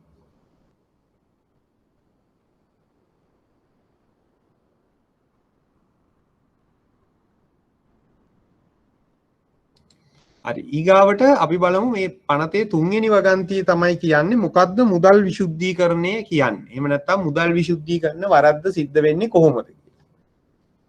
තුන්වෙනි වගන්තිය අනුව මුදල් විසුද්ධීකරණ වැරද්ද අර්ථ දක්වලා තියෙන්නේ යම් දේපලක් ඍජුව හෝ වක්‍රව යම් නීති විරෝධී ක්‍රියාකාරකමකින් හෝ නීති විරෝධී ක්‍රියාවකින් ලක් මුදලින් ව්‍යුත්පන්න වූ හෝ උපලබ්ධ වූ බව දැන හෝ දැන ගැනීමට හේතු ඇතුව එසේ ඍජුව හෝ වක්‍රව ලද මුදලක් දේපලක් පිළිබඳ ගනුදෙනුවක ඍජුවම හෝ වක්‍රව යෙදෙන එහෙම නැත්නම් හුදුව හෝ වක්‍රව ලත් නීති විරෝධී මුදලක් දේපලක් බාර ගන්න සන්තකේ තබා ගන්න සංගව ගන්න බැහැර කරන ශ්‍රී ලංකාවට ගෙනෙන හෝ ශ්‍රී ලංකාවෙන් පිටතට ගෙන යන ලබන හෝ ලංකාවේ ආයෝජනය කරන තැනැත්තෙකු මුදල් විශුද්ධීකරණ වරදට වරදකරු විය යුතුය.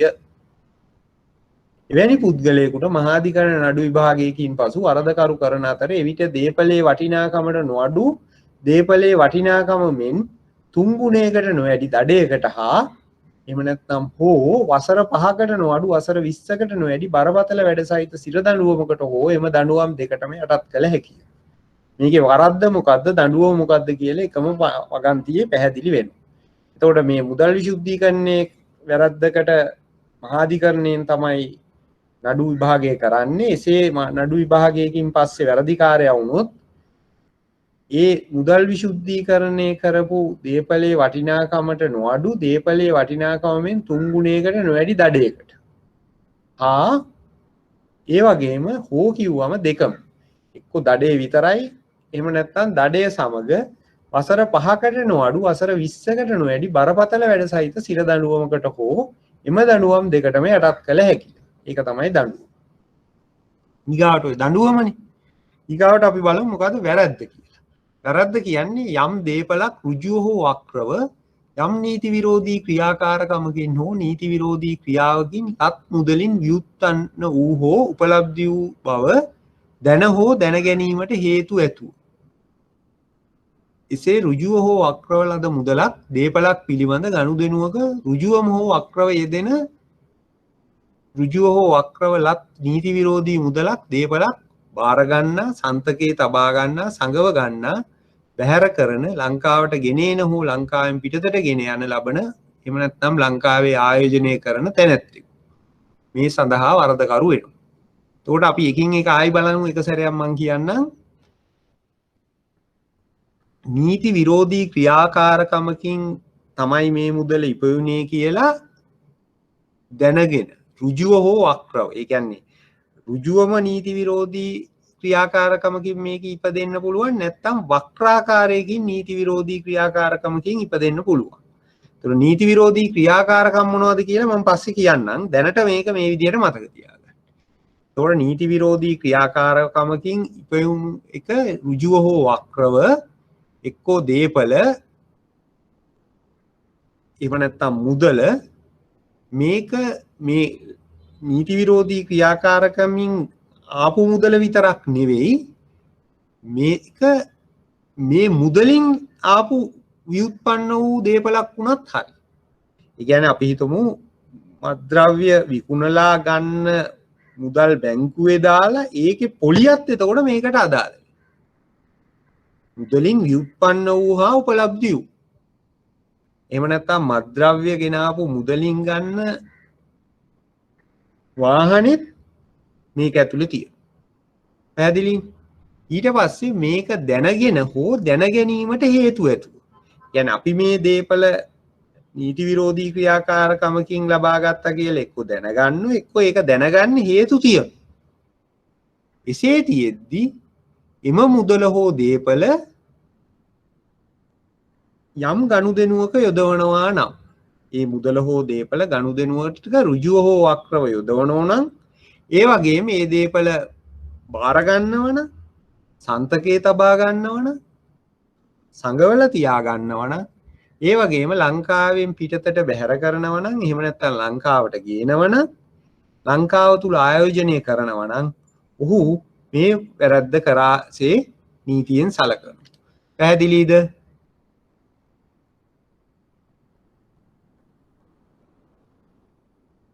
නෑ මේ වගන්තියේ නම්බර එකත් එක්ක මේකේ අදහස ලිව්වම ඇති. ඕගොල්ලොන්ට මේ පනතේ වගන්තිය එහෙම්මම කටපාඩම් කරගන්න උත්සාහ කරන්න එපා. මමත් ඒකයි මේ පනතේ වගන්තිය ඕගොල්ලොන්ට කටපාඩම් කරවන්න නෙමෙයි උත්සාහ කරන්නේ අදහස දෙන්න. ඒ නිසා පනතේ වගන්තිය කටපාඩම් කිරීම නෙමෙයි ඕන වෙන්නේ අදහස. ලෝවල ඇත්තටම මේකේ කියන කතාව අදහසයි තේරුම් ගන්න ඕන. මේ වගන්තිය කටපාඩම් කරාට ලෝ පාස් වෙන්න බෑ. මොකද මේ වගන්තිය පැහැදිලි නෑ පාඩම්. ඒ කියන්නේ මං කිව්වේ මේ හරි පහ සරලව ලියලා නෑනේ ඇක්ට් එක. ඇක්ට් එකේ වගන්තිය කටපාඩම් කරගත්තට ඕගොල්ලන්ට තේරෙන්නේ නැති වෙයි. නමුත් මේක හිතට ගන්න ඕන මෙන්න මේක තමයි අදහස. ඒකට අදහස තමයි අපි ඉගැන් තේරුම් අර ගැනීම තුළින් තමයි මේ නීති විරෝධී කටයුත්ත. එහෙම නැත්නම් මුදල් විසුද්ධීකරණය කියන වැරද්ද මොකක්ද කියලා තේරෙන්නේ. එතකොට මේක ඇතුලේ තියෙනවා මං කිව්වේ මේකට මේ නීති විරෝධී ක්‍රියාව අපි කරන්න ඕනේ නැහැ. ඒක ඍජුව කරන අය අනිවාර්යයෙන් මුදල් විසුද්ධීකරණයට වැරදිකාරයා වෙනවා. වක්‍රව ඒකට ඒ කියන්නේ ඍජුව අපි මේ වැඩේ නොකරට වක්‍රව මේ මුදල දීපල බාර ගැනීම කරලා තිබුණත් ඒකට අදාළ වෙනවා. ඒ වගේම මේ දේපල කාට හරි වෙන කෙනෙක්ගේ අයිති එකක් මම සංගවගෙන හිටියනම් මාත් ඒ වැරද්දට වැරදිකාරයෙක් වෙනවා. ඒ වගේම තමයි මේක වෙන කෙනෙක්ගේ වංචනික මේ කියන්නේ නීති විරෝධී ආකාරයකින් ඉපෙපු මුදලක් වෙන රටකට ගෙනියන්න හැදුවත් ඒ රටේ ඉඳලා මෙහෙට ගේන්න හැදුවත් ඒ වගේම මේ රටේ ආයෝජනය කරන්න අපි සම්බන්ධ වුණත් මේ වැරද්දට වැරදිකාරයා වෙනවා. පැහැදිලිද?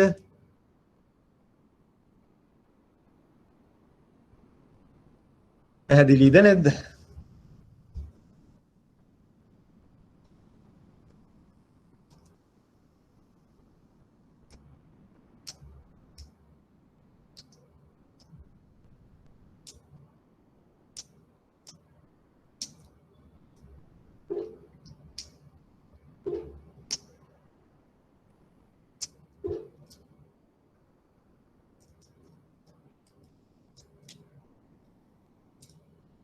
මොකද්ද ප්‍රශ්නේ අහන්න ඕනනම් ස්පීකර් එකෙන් අහන්න නැත්නම් ටයිප් කරන්න.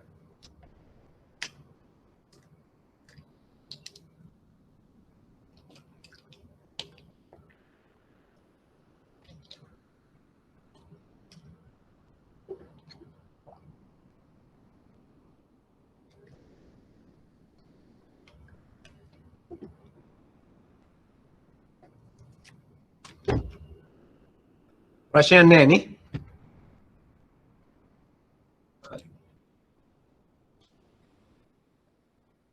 ඊට පස්සේ කියනවා මේ වගන්තියේ යටතේ මුදල් විසුද්ධීකරණ වරද සිදු කළ අයගේ දේපල වත්කම් රාජසන්තක වේ.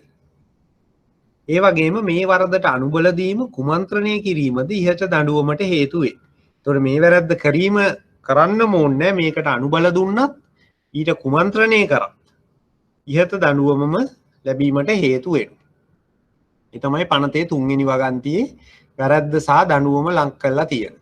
ඊගාවට පනතේ හතරවෙනි වගන්තිය අනුව යම් තැනැත්තෙක් අත්කරගෙන ඇති නිශ්චල හෝ චංචල දේපලක් එම තැනැත්තාගේ ප්‍රකට ආදායම් මාර්ගයේ ලැබීම් වලින් ඉපැවූ දේපලක් නොවන්නේ නම් හෝ නොවිය හැකි දේපලක් නම් එය ප්‍රතිවිරුද්ධ තත්ත්වයක් ඔප්පු කරන තෙක් එම දේපල ඍජුව හෝ වක්‍රව නීති විරෝධී ක්‍රියාකාරකමකින් ඉපැවූ ලෙස සලකන අතර එය මේ පනත යටතේ නඩු කටයුත්තකට හේතු වේ. ඒක තමයි අනිත් වැදගත්ම වගන්තිය. මොකද මේ පනතේ යටතේ අපි කිව්වේ දැන් සාමාන්‍යයෙන් අර වෙනත් අපරාධයක නම් අපරාධය කරා කියලා ඔප්පු කරනකම් යා නිවැරදි කරු. නමුත් මේ පනතේ හතරවෙනි වගන්තිය කියලා තියෙන්නේ යම් තැනැත්තෙක් අත්කරගෙන ඇති නිශ්චල හෝ චංචල දේපලක් එම තැනැත්තාගේ ප්‍රකට ආදායම් මාර්ගයේ ලැබීම් වලින් ඉපැවූ දේපලක් නොවන්නේ නම් සේ නැත්නම් නොවිය හැකි දේපලක් නම් එය ප්‍රතිවිරුද්ධ තත්ත්වයක් යටතේ ඔප්පු කරන තෙක් එම දේපල ඍජුව හෝ වක්‍රව නීති විරෝධී ක්‍රියාකාරකමකින් ඉපැවූ ලෙස සලකනවා. එසේ සලකලා මේ පනත යටතේ නඩු කටයුත්තකට හේතු වෙනවා. ඒ කියන්නේ අපි කෙනෙක්ට ගාව account එකේ තියෙන මිලියන 100ක්. එයාගේ ආදායම් මාර්ගයේ විදිහට දාලා තියෙන්නේ මොකක් හරි රජයේ ලිපිකරු. එහෙම නැත්නම් ගුරුවරයෙක්. අන්නේ අවස්ථාවේදී එයාගේ account එකේ මිලියන 100ක් තියෙන එකම ඇති. එයා මේ මුදල් විසුද්ධීකරණයේ වැරද්ද යටතේ යම් නීති කටයුත්තකට ලක් කරන්න. මොකද එයාගේ පැත්තේ තමයි තියෙන්නේ ඔප්පු කිරීමේ භාරය මට මේ සල්ලි කොහොමද හම්බුනේ. එතකොට එයාට කියන්න පුළුවන් මගේ අම්මා හරි තාත්තගේ හරි දේපලක් විකුණුවා නැත්නම් මට ආච්චි කෙනෙක් මැරික් මල්ලක් දුන්නා මොකක් හරි යා කියලා එයාට ඒක ඔප්පු කරනකම් එයා වැරදිකාරයා වෙනවා. ඒ කියන්නේ ඔප්පු කිරීමේ භාරය එන්නේ මේ සැක කටයුතු පුද්ගලයාට.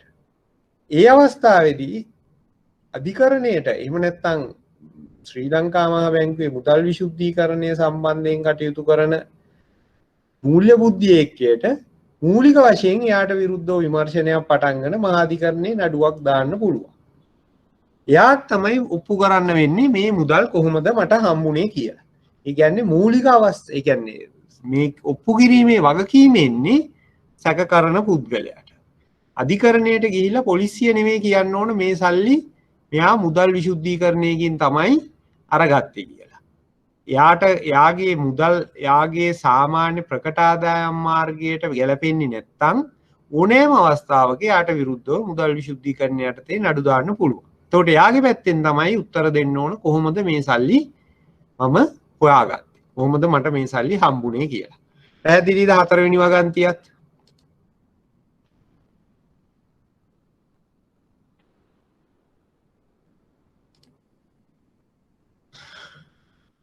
පැහැදිලිද නැද්ද?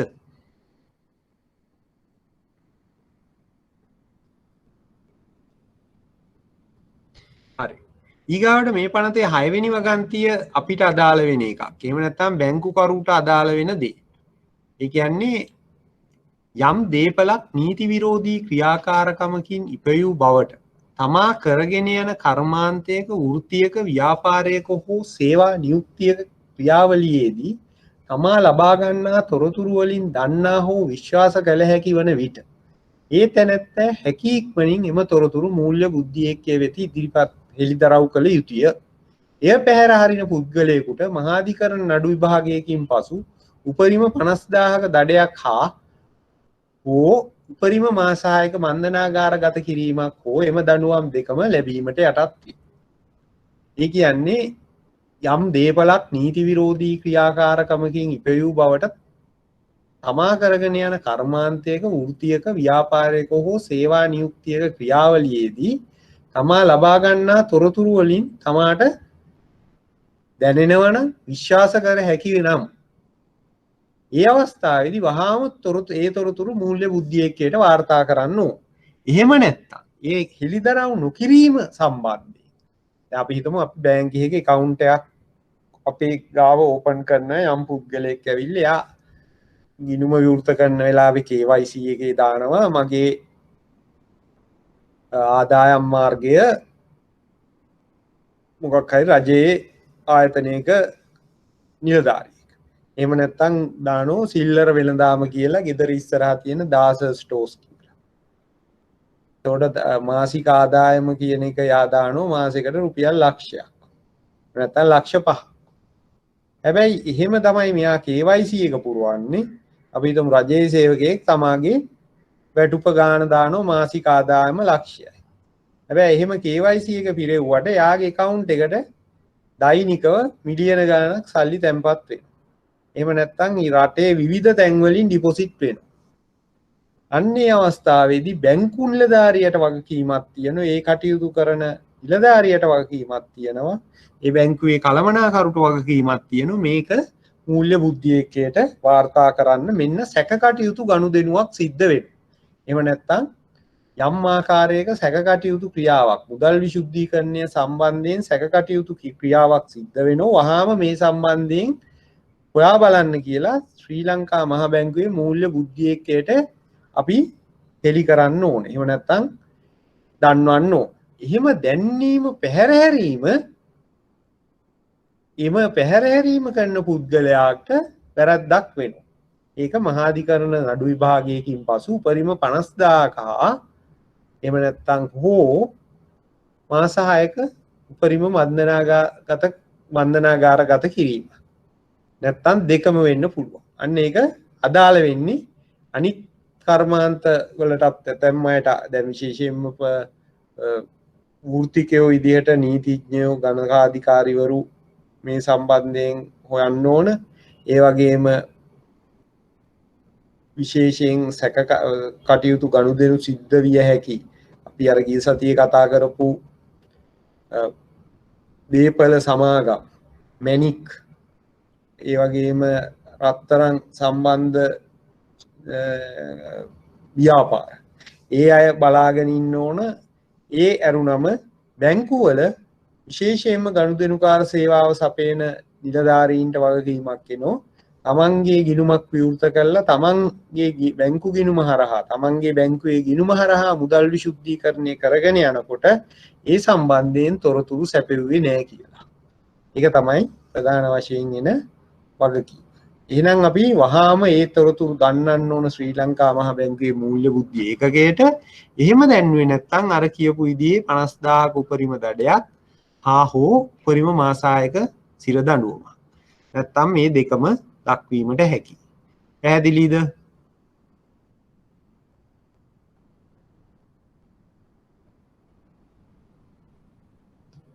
ඒක හොඳට තේරුම් ගන්න බැංකුවල වැඩ ගන්න අය නැත්නම් කොයි වෙලේ මාසායකට හිර යන්න වෙයිද?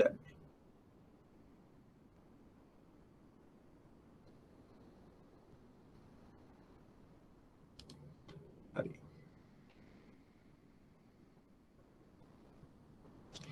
එතකොට මේ පනතේම කියනවා 2006 අංක 6 දන්න මුදල් ගනුදෙනු වාර්තා කිරීමේ පනතේ හෙළිදරව් කිරීම මගින් මේ සිදු කරන හෙළිදරව් කිරීම ඉහත හෙළි කිරීමට ප්‍රමාණවත් වන අතර මෙම හෙළි කිරීම රහස්‍යභාවය උල්ලංඝනය කිරීමට හේතු නොවේ කියලා. ඒ කියන්නේ අපි මේ පස්වෙනි වගන්තියේ සිද්ධ කරන හෙළි කිරීමක් රහස්‍යභාවය උල්ලංඝනය කිරීමට සම්බන්ධ වැරැද්දට බැංකුකරුවා යටත් වෙන්නේ නැහැ. මොකද්ද රහස්‍යභාවය උල්ලංඝනය කරනවා කියන්නේ? බැංකුකරුවාගේ රහස්‍යභාවයේ යුතුකම් මොකද්ද? ඒ ගැන කතා කරාද අපි?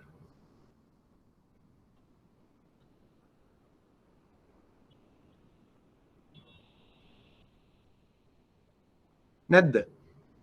තාම කතා කරේ නැද්ද? මම මොකද ඒක සාමාන්‍ය මිනිස්සු දංගල්ල කරන්නේ. මිනිස්සු දංගල් එක් කරාද නැද්ද?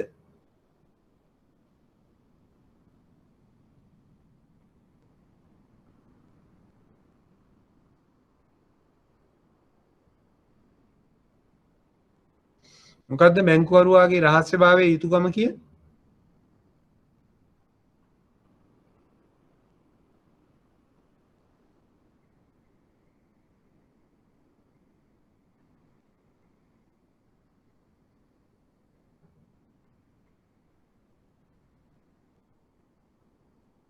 ඒ වචනේ අදමද ඇහුවේ?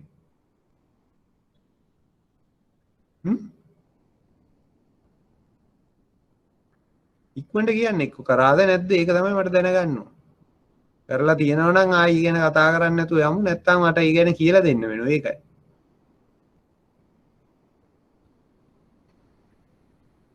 කරාද නැද්ද? ඒත් මතක නැහැ.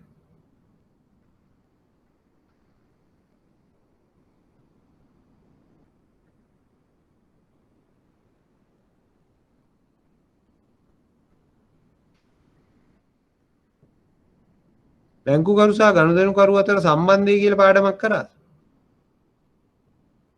ඒත් නැහැ.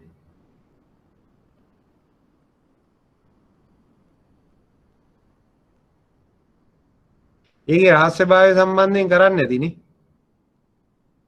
ඔව්. ඒ කියන්නේ බැංකුකරුට ගනුදෙනුකරුගේ ගිණුම් වල විස්තර හෙළි කරන්න බෑ කියන එක තමයි සාමාන්‍ය තත්ත්වය. බැංකුකරු ගනුදෙනුකාරයෙක් ඇවිල්ලා බැංකුවක ගිණුමක් විවෘත කරොත් අපිට ඒ තොරතුරු හෙළි කරන්න බෑ. නමුත් ලංකාවේ තියෙන ව්‍යතිරේක හතරක්. ඒ ව්‍යතිරේක හතරේ එකක් තමයි මෙම පනත හෝ වෙනත් පනතකින් දක්වා ඇති අවස්ථාවක බැංකුකරුට පුළුවන් ගනුදෙනුකරුගේ තොරතුරු හෙළි කරන්න කියලා කියනෝ 1988 අංක 30 කියන බැංකු පනතේ 8 කියන වගන්ති 3 තමයි මේ රහස්‍යභාවය සම්බන්ධ කටයුතු මේ ක්‍රියාමාර්ග තියෙන්නේ. එතකොට ඒකෙදි තමයි කියන්නේ මේ බැංකුකාරයාට මොන අවස්ථාවෙදිද ගනුදෙනුකරුගේ තොරතුරු හෙළි කරන්න පුළුවන් කියලා. එකක් තමයි තියෙන්නේ මෙම පනත හෝ මෙම පනත කියන්නේ බැංකු පනත. ඒ හැරුණම වෙනත් පනතක සඳහන් ඇති අවස්ථාවක අපිට පුළුවන් තොරතුරු හෙළි කරන්න. අන්න ඒ කියපු සඳහන් කරපු අවස්ථාවක් විදිහට මේ 2006 අංක 5 දරන මුදල් විශුද්ධීකරණ පනත යොදා ගන්න. ඒක තමයි මෙතන කියන්නේ. ඒක තමයි කියන්නේ මේ 2006 අංක 6 දරන මුදල් වාර්තා කිරීමේ පනතේ හෙළිදරව් කිරීම මගින් සිදු කරන හෙළිකිරීම ඉහත හෙළිකිරීමට ප්‍රමාණවත් වන අතර මෙම හෙළිකිරීම රහස්‍යභාවය උල්ලංඝනය කිරීමකට හේතු නොවේ. ඒ කියන්නේ මේකෙන් අපි ගිහින් සෙන්ට්‍රල් බැංක් එකට සැකකටයුතු ගනුදෙනුවක් විදිහට අපේ ගනුදෙනුකරුවෙක්ගේ තොරතුරු වාර්තා කරා කියලා අපේ ගනුදෙනුකරුවෙකුට බෑ බැංකුවට විරුද්ධව නඩු දාන්න මෙන්න මගේ විස්තර දුන්න සෙන්ට්‍රල් බැංක් එකට ඔයගොල්ලෝ රහස්‍යභාවයේ යුතුයකම කඩ කරලා තියෙනවා ඒ නිසා මට ඒ අදාළ විච්ච හානියට අලාභ ගෙවන්න කියලා ඉල්ලන්න බෑ. මොකද මේවා ගන්තියෙන් අර 1988 බැංකු පනතේ රහස්‍යභාවයේ උල්ලංඝනය කිරීම කියන ව්‍යතිරේකයක් ඇතුළට මේක රිංගවලා තියෙනවා. පැහැදිලිද? උද නැද්ද?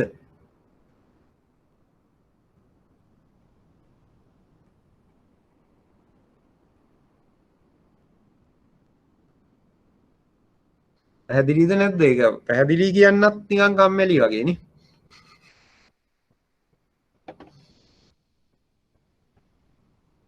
හරි. ඊට පස්සේ මේ පනතේ 6 වෙනි වගන්තිය කියනවා මුදල් විශුද්ධීකරණ වරද සම්බන්ධව විමර්ශනයක් කරගෙන යන විට ඕ එවැනි විමර්ශනයක් සිදුවීමට ආසන්න වන විට ඒ බව තමාගේ කාර්ය ඉටු කිරීමේදී හැර වෙනත් අයෙකුට හෙළි කිරීම විමර්ශනයට අදාළ ලේඛන වසන් කරන විනාශ කරන හෝ බැහැර කරන පුද්ගලයෙකු මහාධිකරණ නඩු විභාගයකින් පසු උපරිම 50000ක දඩයක් හා හෝ උපරිම මාසායක සිර දඬුවමක් හෝ දඬුවම් දෙකම ලැබීමට යටත් වේ. අන්න ඒ කියන්නේත් අපිට අදාළ කතාවක්. බැංකුකරුවට ඒ වැරද්ද දෙන්නත් පුළුවන්. ඒ කියන්නේ අපි හිතමු යම් පුද්ගලයෙකුට එරෙහිව මුදල් විශුද්ධීකරණ පනත යටතේ වැරද්දකට තොරතුරු හොයනවා කියන එක අපිට තේරෙනවා. අපි හිතමු අපේ කස්ටමර් account එකක් කරලා කියලා තියෙනවා. යාගේ account එකට අපේ KYC එකේ හැටියට තියෙන්නේ ලක්ෂ 5ක් මාසෙකට ඩිපොසිට් වෙන්න පුළුවන්. එහෙම නැත්නම් යාගේ ආදායම ලක්ෂ 5ක්. නමුත් එයාගේ ගිණුමට ලක්ෂ 50ක් 60ක් ක්‍රෙඩිට් වෙනවා මාසෙකට. අන්න ඒ අවස්ථාවේදී අපි විසින් හෝ ඒ කියන්නේ අපේම කෙනෙක් අපේ බැංකුවේ කෙනෙක් සැකකටයුතු වාර්තාවක් සැකකටයුතු ගනුදෙනුවක් කියලා ශ්‍රී ලංකා මහා බැංකුවට කම්ප්ලේන්ට් එකක් කරනවා. අන්න ඒ වෙලාවේදී ශ්‍රී ලංකා මහා බැංකුව මෙයා පිළිබඳව වැඩි අවධානයෙන් ඉන්නවා. යාගේ තොරතුරු ගෙන්නනවා. යාගේ KYC එක ගෙනත් එවන්න කියනවා සෙන්ට්‍රල් බැංක් එකට. KYC document.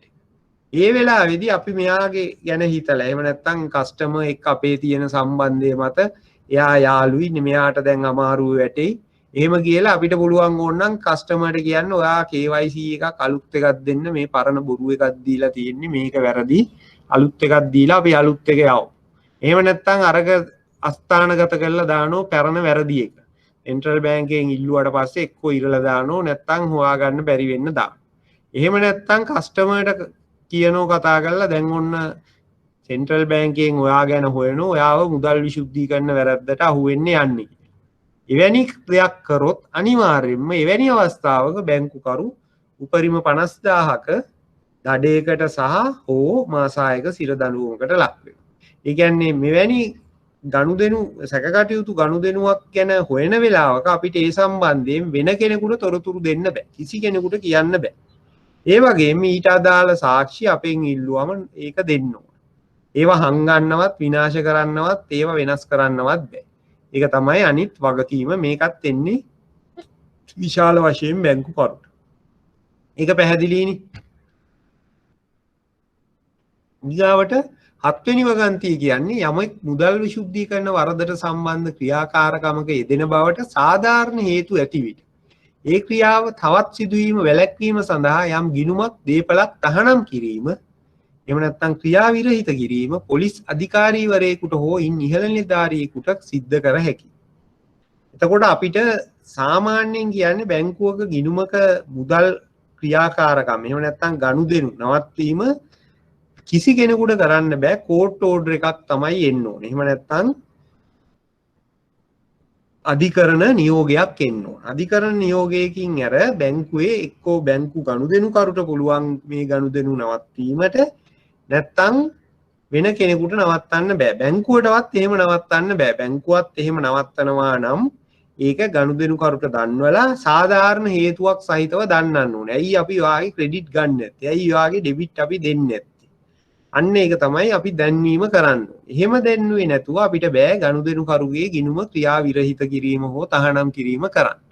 හැබැයි මේක මේ 7 වෙනි වගන්තියේ මුදල් විශුද්ධීකරණ පනත එහෙම නැත්නම් මුදල් විශුද්ධීකරණය වැළැක්වීමේ පනතේ 7 වෙනි වගන්තිය කියනවා එහෙම පුළුවන් පොලිස් නිලධාරියෙකුට පොලිස් අධිකාරිවරයෙකුට හෝ ඉහළ නිලධාරියෙකුට එවැනි නියෝගයක් එවන්න පුළුවන්. හැබැයි එයා ඒ නියෝගය එක්ක දෙන්න ඕන ඒ සම්බන්ධයෙන් මේ ගනුදෙනුකරුගේ ගිණුම සම්බන්ධයෙන් මුදල් විශුද්ධීකරණ වරදට සම්බන්ධ ක්‍රියාකාරකමක යෙදෙන බවට තියෙන සැකේ නිසා ඒ සැකේ හේතුවෙන් තමයි මේ නැවැත්වීම කරන්නේ.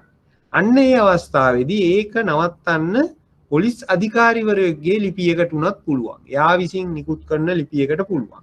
ඒ වගේම කියලා තියෙනවා පොලිස් අධිකාරිවරයෙක් නැත්නම් සහකාර පොලිස් අධිකාරිවරයෙක් ඉන්න තැනක නම් එයාට ඒක කරන්නත් පුළුවන්. එහෙනම් අපි සාමාන්‍යයෙන් බැංකුවේ බෑ අපිට ගිණුමක ක්‍රියාකාරීත්වය නවත්තන්න අධිකරණ නියෝගයකට හැර එහෙම නැත්නම් ගනුදෙනුකරුගේ ඉල්ලීම මත පුළුවන්. එහෙමත් නැත්නම් ගනුදෙනුකරුට අපි දැන්වීමක් දක්වලා මෙන්න මේ හේතුව නිසා ඔබේ ගනුදෙනු කිරීම නවත්තනවා කියලා බැංකුවට පුළුවන් නිසි දැනුම් දීමකින් පසුව ඒ නැත්තම් මේක කිසිම දැනුම් දීමකින් තොරව නවත්තන්න පුළුවන් එකම අවස්ථාව තමයි අධිකරණ නියෝගයකුත් නැතුව මෙන්න මේ මුදල් විශුද්ධීකරණ පනතේ තියෙන 7 වෙනි වගන්තිය. ඒ කියන්නේ යම් පුද්ගලයෙක් මුදල් විශුද්ධීකරණ ක්‍රියාවලියේ යෙදෙනවා යයි සැකය මත මේ වැඩේ කරන්න පුළුවන්. පැහැදිලිද? ඔව්ද? මම මේවා මේ හරි හිමින් නිකන් පොඩි ළමයින්ට අයනු කියලා දෙන්න වගේ යන්නේ. මේ ඕගොල්ලොන්ටත් හිතෙන ඇති මේ මෙච්චර කියන්න ඕනේ නැහැ. අපි මේ හොඳට තේරෙන මිනිස්සු අපි A level කළා O level කළා ඩිග්‍රී කළා මේ බැංකින් කරන්නේ ඕවා මොනවද කියලා. ඒ වුණාට මට සාමාන්‍ය විභාගයක උත්තර පත්‍ර වැඩිීමේ අත්දැකීම් මත මට තේරෙනවා මේවා මොනවා කියලා දුන්නත් ලියනකොට ලියන්න තේරෙන්නේ නැත. ඒක තමයි මම මේ ඕගොල්ලොන්ට අර ඉරි බෝතලේ කටේ ගහලා වගේ හැමතිස්සෙම පැහැදිලිද කියලා අහන්නේ. නැත්නම් ඕගොල්ලෝ හිතනවා ඇති මේ අකාට පිස්සුද මේ හැමතිස්සෙම පැහැදිලිද කියලා අහන්නේ ප්‍රශ්න තියෙනවද අහන්නේ කියලා. මම දන්නවා මේක ටිකක් අමාරුයි. තේරුම් නැත්නම් ඕන වෙලාවක ප්‍රශ්න අහන්නේ. ඉස්සරහ ගැන ඒවා නෙවෙයි මේ කරපු ඒවායින් ප්‍රශ්න අහන්න. ලබන සතිය කරන්න තියෙන ඒවායි ප්‍රශ්න අහලට මම වෙලාව යවන්නේ. හරි?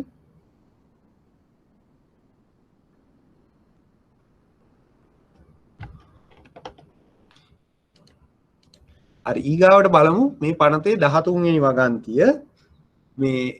මේ පනතත් ඕගොල්ලොන්ට කියවන්න අවශ්‍ය නම් කියවන්න. සාමාන්‍යයෙන් පිටු 30ක වගේ පනතක්.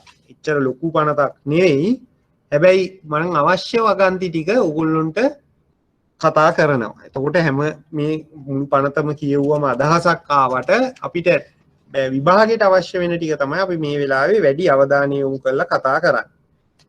ඊගාවට මේ පනතේ 13 වෙනි වගන්තියේ කියනෝ යම් අවස්ථාවක මුදල් විශුද්ධීකරණයට වරදකරුවෙක් කළ විට නීති විරෝධී ක්‍රියාකාරකමෙන් ඍජු හෝ වක්‍ර ව්‍යුත්පන්න වූ ඔහුගේ චංචල නිශ්චල දේපල සියලු බැඳීම් වලින් නිදහස්ව රජය සතු. ඒ කියන්නේ අපි දැනගන්න ඕන මේ මුදල් විශුද්ධීකරණය කරොත් යම් පුද්ගලයෙක් ඒකට වැරදිකාරයෙක් වුණොත් ඔහුගේ සියලු චංචල නිශ්චල දේපල රාජසන්තක වෙන බව. වැරදිකාරයෙක් වුණොත් මේ සම්බන්ධයෙන් රාජසන්තක වෙනවා. අන්න එහෙමනම් මේක බැංකුකරුට අදාළයි. ඇයි මේක බැංකුකරුට අදාළ? අපි සාමාන්‍යයෙන් බැංකු කරන වැඩක් තමයි බැංකු සහ මූල්‍ය ආයතන ගනුදෙනුකරුවන්ගේ දේපල නිශ්චල චංචල දේපල අපේට තබාගෙන යම් යම් ණය මුදල් ලබා දෙනවා. එතකොට අපේ ගනුදෙනුකාරයෙක් මේ මුදල් විශුද්ධීකරණ වගේ වැඩක් කරන කෙනෙකුට අපි ණයක් දීලා තිබුණොත් මේ අපයක්කට සුරකුමක් ලෙස නිශ්චල හෝ චංචල දේපලක් අරගෙන වැරදිලා හරි මොහු මේ මුදල් විශුද්ධීකරණයට වැරදිකරු වුණොත් එම මොහොතේ මොහුගේ සියලු දේපල අනිත් සියලු බැඳීම් ගැන නොසලකා රාජසන්තක වෙනවා. එතකොට අපි ගාව උගස් කරලා තිබ්බට වැඩක් නැහැ. අපි ඒකට සල්ලි දීලා තිබුණාට වැඩක් නැහැ. අපේ අයිතිය රාජසන්තක වෙනවා. ඒ නිසා අපි හොඳට පරිස්සම් වෙන්න ඕනේ. ඒකයි පටන් ගන්න තැනම KYC එක අරගෙන එහෙම නැත්නම් ගනුදෙනුකරු අඛණ්ඩව ගනුදෙනුකාර සම්ප්‍රජන්‍යතාවය එහෙම නැත්නම් කස්ටමර් ඩියු ඩිලිජන්ස් එක අඛණ්ඩව කරන්න කියන්නේ අපේ ගනුදෙනුකාරයේ කොයි වෙලාවක හරි මුදල් විශුද්ධීකරණය කරනවා කියලා තේරෙනවා නම් වහාම ඔහු සමග තියෙන සම්බන්ධතා නවත්තලා ඔහු සැකකටයුතු ගනුදෙනු කරන පුද්ගලයෙක් විදියට ශ්‍රී ලංකා මහ බැංකුවට වාර්තා කරන්න ඕන. එහෙම නැතුව අපි එයා ඉතින් මුදල් විශුද්ධීකරණය කරාට අපිට මොකද අපේ ප්‍රශ්නයක් නැහැ කියලා හිතාගෙන අපි අපේ ගනුදෙනු කිරීම කරොත් අපි එයා එක්ක සම්බන්ධය පවත්වාගෙන ගියොත් අපිට විවිධාකාරයෙන් අපේ ව්‍යාපාරයට ප්‍රශ්න එන්න පුළුවන්. එකක් තමයි අපි ගනුදෙනුකරුව හරියට අඳුන ගන්න නැතුව අපි යාගේ තොරතුරු දෙන්න නැතුව අපි අර කලින් කියපු විදිහේ වරදකට වරදකරු වෙන්න පුළුවන්. අනිත් පැත්තෙන් එයාගේ වංචනික දේපල අපේට තබාගෙන එහෙම නැත්නම් එයාගේ මේ මුදල් විශුද්ධීකරණයෙන් ගත්ත දේපලක් අපේට තබාගෙන ණය දීලා තිබුණොත් මේ වැරදිකාරයා වුණොත් මුදල් විශුද්ධීකරණ වරදට ඒ දේපල සියල්ල නිශ්චල චංචල දේපල රාජසන්තක වෙනවා. එතකොට අපේ සුරකුම් නැතිවීම නිසා අපේ ලෝන් ටික විශාල වශයෙන් අවදානමකට ලක් වෙනවා. ඒ වගේම අපේ බැංකුව හරහා ගනුදෙනු මෙවැනි වංචනික ගනුදෙනුකරුවෙක් එහෙම නැත්නම් මුදල් විශුද්ධීකරණය කරන ගනුදෙනුකරුවෙක් ගනුදෙනු කරනවා යයි සමාජයට ප්‍රසිද්ධ වීමෙන් අපිට කීර්ති නාමයට විශාල ඩැමේජ් එකක් එහෙම නැත්නම් අවදානමකට ලක් වෙන්න පුළුවන්. මෙවැනි විවිධ වූ තත්ත්වයන් අපිට විවිධ වූ බරපතල ප්‍රශ්න වලට මුහුණ දෙන්න වෙනවා මුදල් විශුද්ධීකරන පුද්ගලයෙක් සමග අපි ගනුදෙනු කරොත්. ඒ නිසා තමයි අපි නිතරම බැංකු සහ මූල්‍ය ආයතන මේ මුදල් විශුද්ධීකරණය සම්බන්ධයෙන් විශාල අවධානයක් දක්වලා මේ සම්බන්ධයෙන් විවිධ කටයුතු කරන්නේ මේවා වැළැක්වීමට සහ එවැනි පුද්ගලයන් සමග ගනුදෙනු කිරීම වැළැක්වීමට. එතකොට අපිට ඒකේ තියෙන ප්‍රධානම ප්‍රශ්නේ තමයි අපි මුදල් ලබා දීලා තිබුණත් අපි ලෝන් එකක් දීලා තිබුණත් අපිට ඒ සම්බන්ධයෙන් අයිතියක් නැති වෙනවා. ඒ දැනගත්තු වහාම ඒ වරදකාරයා කරපු වහාම ඔහුගේ සියලු දේපල රාජසන්තක වෙනවා කියන්නේ අර අනිත් බැඳීම් එතන ද්විතීක තත්වයට පත් වෙනවා. අපි ප්‍රාථමිකව ඒවා ප්‍රාථමික උගසක් අරගෙන තිබ්බත් ඒකත් අභිබවා මේ අධිකරණ නියෝගය බලාත්මක වෙනවා. ඒකයි මේකේ මේ පනතේ පැහැදිලිවම කියන්නේ මූල්‍ය ආයතනට වලට බැංකු වලට යම් ආකාරයක අවවාදයක් දීලා තියෙනවා. ඕගොල්ලෝ ගනුදෙනුකාරයෝ හරියට හොයලා බලලා පාවිච්චි කරන්න. ඒගොල්ලොන්ට ණය දෙනකොට ඔයාලගේ ගනුදෙනුකාරයෝ මුදල් විශුද්ධීකරණ වැරද්දක් කරලා තිබුණොත් ඕගොල්ලෝ ණය කීයක් දීලා ඒවට සුරකුම් මොනව අරගෙන තිබ්බත් වැඩක් නැහැ. ඒ සියලු දේපල අපි රාජසන්තක කරගන්නවා. ඒක තමයි මේ පනතේ මේ වගන්තියේ අවසාන තේරුම.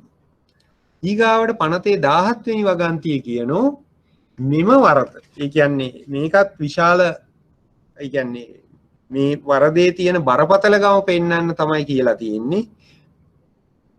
මෙම පනතේ වරදක් අපරාධ නඩු විධාන සංග්‍රහයේ අපදිය නොහැකි වරදක් ලෙස සලකනවා. එතකොට ලංකාවේ තියෙන වැරදි වලින් තියෙනවා අපි කියනවා අපරාධ නඩු විධාන සංග්‍රහය කියනවා ඇතැම් බරපතල අපරාධ අප ලබා දිය නොහැකි වැරදි. සමහර දඬු වැරදි අප ලබා දිය හැකි වැරදි. මෙම පනතේ දඬුවම් අප ලබා දිය නොහැකි වැරදි කියලා තමයි හඳුන්වලා තියෙන්නේ. ඒ නිසා යම් කිසි පුද්ගලයෙකුට මෙම පනත යටතේ නඩුවක් දැම්මොත් යාට අප ලබා ගැනීම පහසු වෙන්නේ නැහැ. අප ලබා ගැනීම පහසු වෙන්නේ නැහැ කියන්නේ මහාධිකරණයේ දැන් අපි හිතමු මහේස්ත්‍රාත් අධිකරණයක නඩුවකදී මහේස්ත්‍රාත්තුමා අප ලබා දුන්නේ නැත්නම් අපිට පුළුවන් ඉහළ අධිකරණයට ගිහිල්ලා මහාධිකරණයෙන් අප ගන්න. නමුත් මේක මහාධිකරණ නඩුවන්නේ. එතකොට මෙතනින් අප දෙන්නේ නැහැ. මේක අප ලබා නොදෙන වැරද්ද. එතකොට මෙයාට අප ගැනීම සඳහා අභියාචනය කරන්න වෙන්නේ තවත් ඉහළ අධිකරණයකට. අභියාචනාධිකරණයටම යන්න වෙනවා. ඒත් මේක අපරාධ නඩු විධාන සංග්‍රහය කියලා තියෙන්නේ අප ලබා නොදිය හැකි වරදක්. ඒ නිසා යම් කිසි පුද්ගලයෙක් මේ වැරද්දට සැකකරුවෙක් විදිහට අත්අඩංගුවට ගත්තොත් ඔහුව රිමාන්ඩ් කරලා තියෙනවා මේ නඩුව අවසාන වෙනකන් හෝ විශාල කාලයක්. ඒක මේ පනතේ තියෙන තත්ත්වයක්මයි. මේ කියපු ටික පැහැදිලිනේ 13 17. ඒව නම් එච්චර අමාරු වගන්ති නෙවෙයි. අනිත් ඒවා එක්ක මොකද මේක කියවුවම තේරෙනවා. එහෙම ලොකු දෙයක් එහෙම නැත්නම් මේකේ අර නොතේරෙන දෙයක් නෑ. ඊගාවට 18 වෙනි වගන්තිය කියන්නේ මේ වැරද්ද පුද්ගල මණ්ඩලයක් කළා තියෙනවා නම් එහෙම නැත්නම් පුද්ගල මණ්ඩලයක් වරද කළ විට සංස්ථාගත කළ පුද්ගල මණ්ඩලයක් නම් එහි සෑම අධ්‍යක්ෂවරයෙක්ම නිලධාරියෙක්ම ව්‍යාපාරයක් නම් සියලු හවුල්කරුවන්ම සංස්ථාගත නොකළ පුද්ගල මණ්ඩලයක් නම් සියලුම සමාජිකයින් කළමනාකරුවන් හා පාලනයට වගකීම දරන සියලු අය මේ වරද සිදු කළ බවට සැලකේ. මේ සියලු දෙවන නෙමේ සියලු දෙනා මේ ප්‍රින්ටිව් මිස්ටේක් එකක්.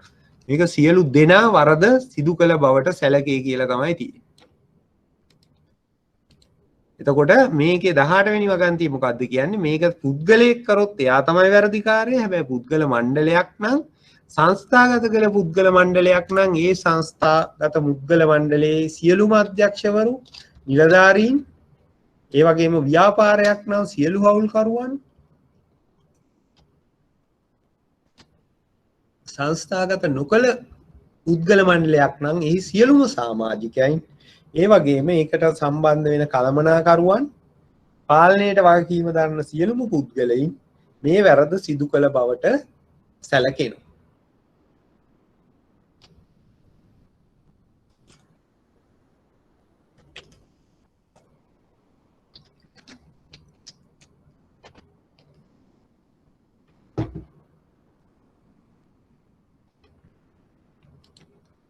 ඒ ටිකක් තේරුණාද? හැබැයි අපි හිතමු මේක සමිතියක් කියලා සංස්ථාගත නොකළ සමාගමක් කියලා සමිතියක් වගේ එහෙම නැත්නම් සමාජයක් ක්‍රීඩා සමාජයක් එහෙම නැත්නම් පුණ්‍ය කටයුත්තක් සඳහා පවත්වාගෙන ආයතනයක් කියලා. එතකොට මේ පනතේ තියෙන්නේ සියලුම සමාජිකයින් මේකට වැරදිකාරෝ වෙනවා. හැබැයි යම් සමාජිකයෙකුට පුළුවන් මේකේ වැරදිකාරය නොවී. හැබැයි ඒ නොවී ඉඳීම සඳහා පනතේ කියලා තියෙන 18 වෙනි වගන්තියේම තමාගේ අනුදැනුමෙන් තොරව එය සිදු කරන ලද බව සහ ඒ වරද වැළැක්වීමට ඒ පුද්ගලයා විසින් උත්සාහ කර බව ඔප්පු කරන්න පුළුවන් නම් එයාට පුළුවන් මේ වැරදින් නිවැරදිකාරයා වෙන්න. එයාට මේ වැරදට දඬුවම් විඳින්න ඕනේ. ඒ සඳහා ඔහු ඔප්පු කරන්න වෙනෝ තමන් මේ වැරද්ද නවත්තන්න උත්සාහ කරා. එහෙම නැත්නම් තමන් මේ වැරද්ද දැනුවත්ව නෙවෙයි හිටියේ මම දැනුවත් වෙච්ච වහාම මේ සම්බන්ධයෙන් ක්‍රියා කරා.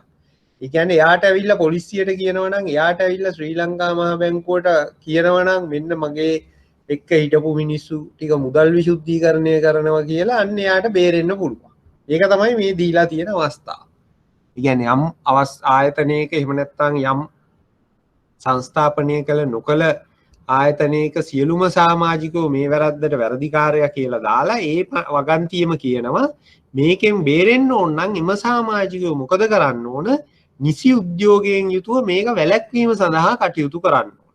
ඒ කියන්නේ මෙයා මේ සම්බන්ධයෙන් ඒ පිරිසට විරෝධය පාලා එහෙම නැත්නම් ඔහු ඒකෙන් ඉවත් වෙලා තමාගේ අනුදැනුමෙන් නෙවෙයි මේ වැඩේ උනේ මන් දැනගත්ත පළවෙනි මොහොතෙන් මම මේ සම්බන්ධයෙන් කටයුතු කරා කියලා එයා ඔප්පු කරන්න ඕනේ. ඒ කියන්නේ එයා ඇවිල්ලා මේ ශ්‍රී ලංකා මහා බැංකුවේ මූල්‍ය බුද්ධියකයට හරි වෙනත් පොලිස් ස්ථානයකට හරි කම්ප්ලේන් කළා මෙයාට මේකෙන් බේරෙන්න පුළුවන්.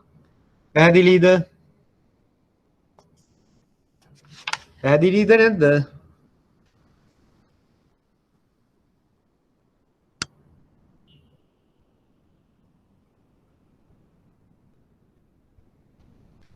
හරි.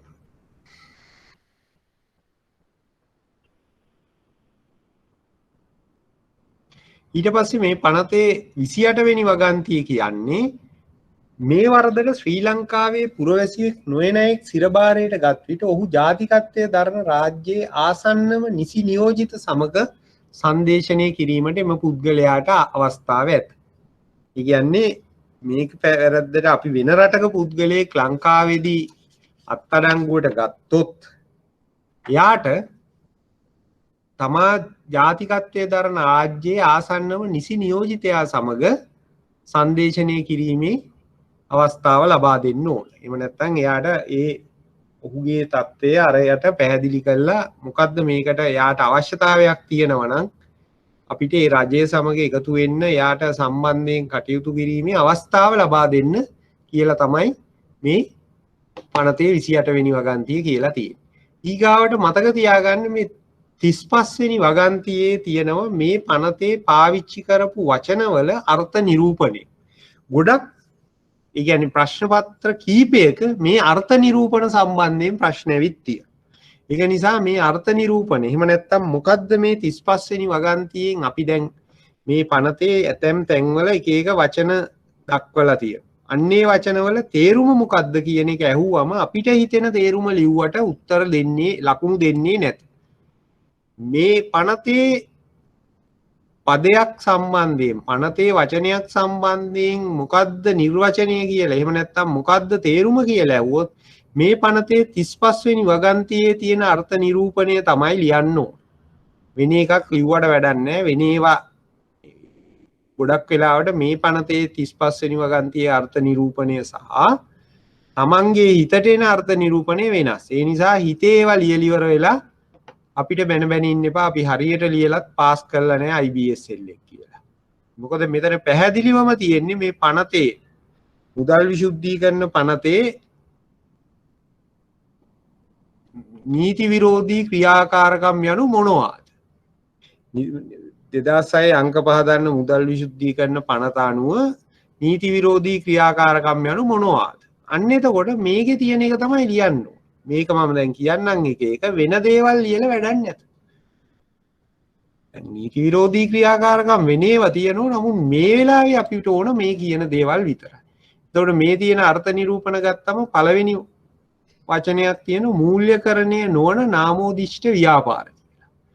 මූල්‍යකරණය නොවන නාමෝදිෂ්ඨ ව්‍යාපාර කියන්නේ මේ මූල්‍යකරණ කියන්නේ මේ මුදල් විසුද්ධීකරණය බලපානු මූල්‍ය ආයතන සහ මූල්‍ය නොවන නාමෝදිෂ්ඨ ව්‍යාපාර කියන දෙකට. ඒ කියන්නේ මූල්‍ය ආයතන දන්නවනේ බැංකු සහ මූල්‍ය ආයතන. හැබැයි ඒවට විතරක් නෙවෙයි මේ කතා කරලා තියෙන ආයතන වලටත් මේ මුදල් විසුද්ධීකරණය සම්බන්ධයෙන් ප්‍රතිපාදන අදාළ වෙනවා. ඔවුන්ටත් මේ මුදල් විසුද්ධීකරණය වැළැක්වීමට අවශ්‍ය ක්‍රියාමාර්ගවලට අවනත වෙන්න වෙලා තියෙනවා. මොනවද මේ ව්‍යාපාර? තනි පුද්ගල හෝ සාමූහික වත්කම් කළමනාකරණය. තනි පුද්ගලයෙක් එහෙම නැත්නම් සෞල් ව්‍යාපාරයක් විදිහට කරගෙන යන වත්කම් කළමනාකරණය. පෝර්ට්ෆෝලියෝ මැනේජ්මන්ට් කම්පැනිස් කියන්නේ අන්නේ. ඊගාට වෙනත් නැත්තෙකු වෙනුවෙන් අරමුදල් හෝ මුදල් ආයෝජනය පරිපාලනය කරන කළමනාකරණය කරන ආයතන. කියන්නේ වෙන කෙනෙක්ගේ මුදල් අරමුදල් ආයෝජන පරිපාලන හෝ කළමනාකරණය සිදු කරන සමාගම් හෝ ආයතන. يعني තමන්ගේ මුදල් නෙවෙයි. අපි කියන්නේ ෆන්ඩ් මැනේජර්ස්ලා විදිහට අන්න ඒ වගේ අය. එහෙම නැත්නම් ඉන්වෙස්ට්මන්ට් මැනේජර්ස්ලා ඉන්වෙස්ට්මන්ට් මැනේජ්මන්ට් කරන කම්පැනිස් ඒගොල්ලෝ වෙන කට්ටියකින් සල්ලි අරගෙන යාළගේ සල්ලි යොදවන විවිධ ආයෝජන සඳහා. ඒකෙන් මේගොල්ලෝ කමිෂන් එකක් ගන්න යාළට ලාභය ලබා දීලා. එවැනි අයටත් මේ මුදල් විසුද්ධීකරණ පනතේ මූල්‍යකරණය නොවන නාමෝදිෂ්ඨ ව්‍යාපාර ගණයට ඇතුල් වෙනවා. එතකොට ඒගොල්ලොත් මේ පනතේ මේ කියපු දේවල් කරන්න බැඳී සිටිනවා. ඒ වගේම තමයි වෙනත් නැත්තෙකු වෙනුවෙන් මුදල් හෝ ද්‍රවශීල සුරකුම් ආරක්ෂණය හා පරිපාලනය කරන ආයතන හෝ පුද්ගලයෝ. රක්ෂණය ආරක්ෂණය රක්ෂණ නියෝජිතීන් රක්ෂණ තැරැව්කරණය සිදු කරන ආයතන සහ පුද්ගලයන්. රක්ෂණ සමාගම් රක්ෂණ නියෝජිතයින් රක්ෂණ තැරැව්කාර සමාගම්. ඒ වගේම භාරකාරත්ව පරිපාලනය සහ ආයෝජන කළමනාකරණය සිදු කරන සමාගම් සහ පුද්ගලයන්. භාරකාරත්ව පරිපාලනයේ ආයෝජන කළමනාකරණය සිදු කරන සමාගම් සහ එබැනි ආයතන. ඒ කියන්නේ යුනිට් ට්‍රස්ට් වගේ ඒවා ඒකත් එන්නේ මේක ඒකක භාර. ඊගාවට නිශ්චල දේපල නියෝජිතයි. විකිණීම මිලදී ගැනීම සිද්ධ කරන. ඒ කියන්නේ ප්‍රොපර්ටි ඩෙවලොපර්ස්ලා කියලා කියන්නේ. එහෙම නැත්නම් ලෑන්ඩ් සේල්ස් විදියටත් ඔය කියන්නේ. නිශ්චල දේපල නියෝජිතයි. මේගොල්ලෝ විකිණීම සහ මිලදී ගැනීමට ව්‍යාපාර කරගෙන යන නිශ්චල දේපල. land and properties. පැහැදිලිද?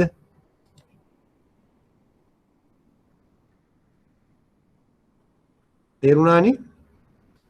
හරි. ඊගාවට මුදල් ව්‍යාපාර කියන්නේ මේ පනතේ මුදල් ව්‍යාපාර යටතට අයිති වෙන්නේ මෙන්න මේගොල්ලෝ. මහජන තැන්පතු හෝ ආපසු ගෙවිය යුතු අරමුදල් බාර ගන්නා ආයතන. මහජන තැන්පතු හෝ ආපසු ගෙවිය යුතු අර මුදල් බාර ගන්නා ආයතන. මුදල් සමාගම් පනතේ අර්ථකර්තනය කර ඇති මූල්‍ය ව්‍යාපාර. ඊගාවට පාරිභෝගික ණය උගස් ණය ඇතුළු ණය දෙන ව්‍යාපාර. මූල්‍ය කල්බදු කරන ව්‍යාපාර. මුදල් ව්‍යවහාර මුදල් මාරු කිරීම සේවා ස්ථාන. එතකොට පළවෙනි එකට තමයි බැංකු වැටෙන්නේ. මහජන තැන්පතු හෝ ආපසු ගෙවිය යුතු අර මුදල් බාර ගන්නා ව්‍යාපාර. බැංකුව ඒක ඇතුළේ තියෙනවා. මුදල් සමාගම් පනතේ අර්ථකථනය කර ඇති මූල්‍ය ව්‍යාපාර. ෆයිනෑන්ස් ඇක්ට් එකෙන් සම්බන්ධ වෙන මූල්‍ය ව්‍යාපාර. ඒවා බැංකු නෙවෙයි, නමුත් බැංකු නොවන මූල්‍ය ආයතන වගේ දේවල් එනවා. ඊගාවට පාරිභෝගික ණය උගස් ණය ඇතුළු ණය දෙන ව්‍යාපාර. එතකොට පෝන් බ්‍රෝකර්ස්ලා වගේ අය මේක ඇතුළට එනවා. ඔය උගස් බඩු ස්ථාන එක එක ව්‍යාපාරවල නම් වලින් තියෙන ඒවා. ඊගාට මූල්‍ය කල්බදු කරන ව්‍යාපාර, ලීසින් කම්පැනිස්. මුදල් ව්‍යවහාර මුදල් මාරු කිරීම සේවා ස්ථාන. මනි චේන්ජර්ස් කියලා ඔය පාරේ බෝඩ් ගහගෙන ඉන්න විදේශ මුදල් මාරු කරන ආයතන වගේ. එතකොට මේ සියලුම දෙනා මේ මුදල් ව්‍යාපාර කියන ගණයට යටත් වෙනවා. එතකොට ලංකාව ඇතුලේ මූල්‍ය ව්‍යාපාරයක් සිදු කරන ඔක්කොම අය මේ අකුරු මේ නිර්වචන පහ ඇතුලේ ඉන්නවා. ඒ සියලු දෙනාටම මේ ඇක්ට් එක අදාළ වෙනවා. මුදල් ව්‍යාපාර සහ මූල්‍යකරණය නොවන නාමෝදිෂ්ඨ ව්‍යාපාර කිව්වම විශාල ප්‍රමාණයක් අපිට කවර් වෙනවා. ඊගාවට මේ පනත යටතේ නීති විරෝධී ක්‍රියාකාරකම් කියන්නේ මොනවද? එකක් තමයි විෂද්‍රව්‍ය අභිංසා අන්තරාදායක ඖෂධ පනත යටතේ වැරදි විදියට දක්වලා තියෙන වැරදි. ඒවා නීති විරෝධී ක්‍රියාකාරකම්. ඊගාට ත්‍රස්තවාදයේ වැළැක්වීමට සම්බන්ධ නීතියකින් වැරදි ලෙස දක්වලා ඇති වැරදි. අල්ලස් පනතේ වැරදි. ගිනි අවි ආඥා පනත පුපුරන ද්‍රව්‍ය sorry.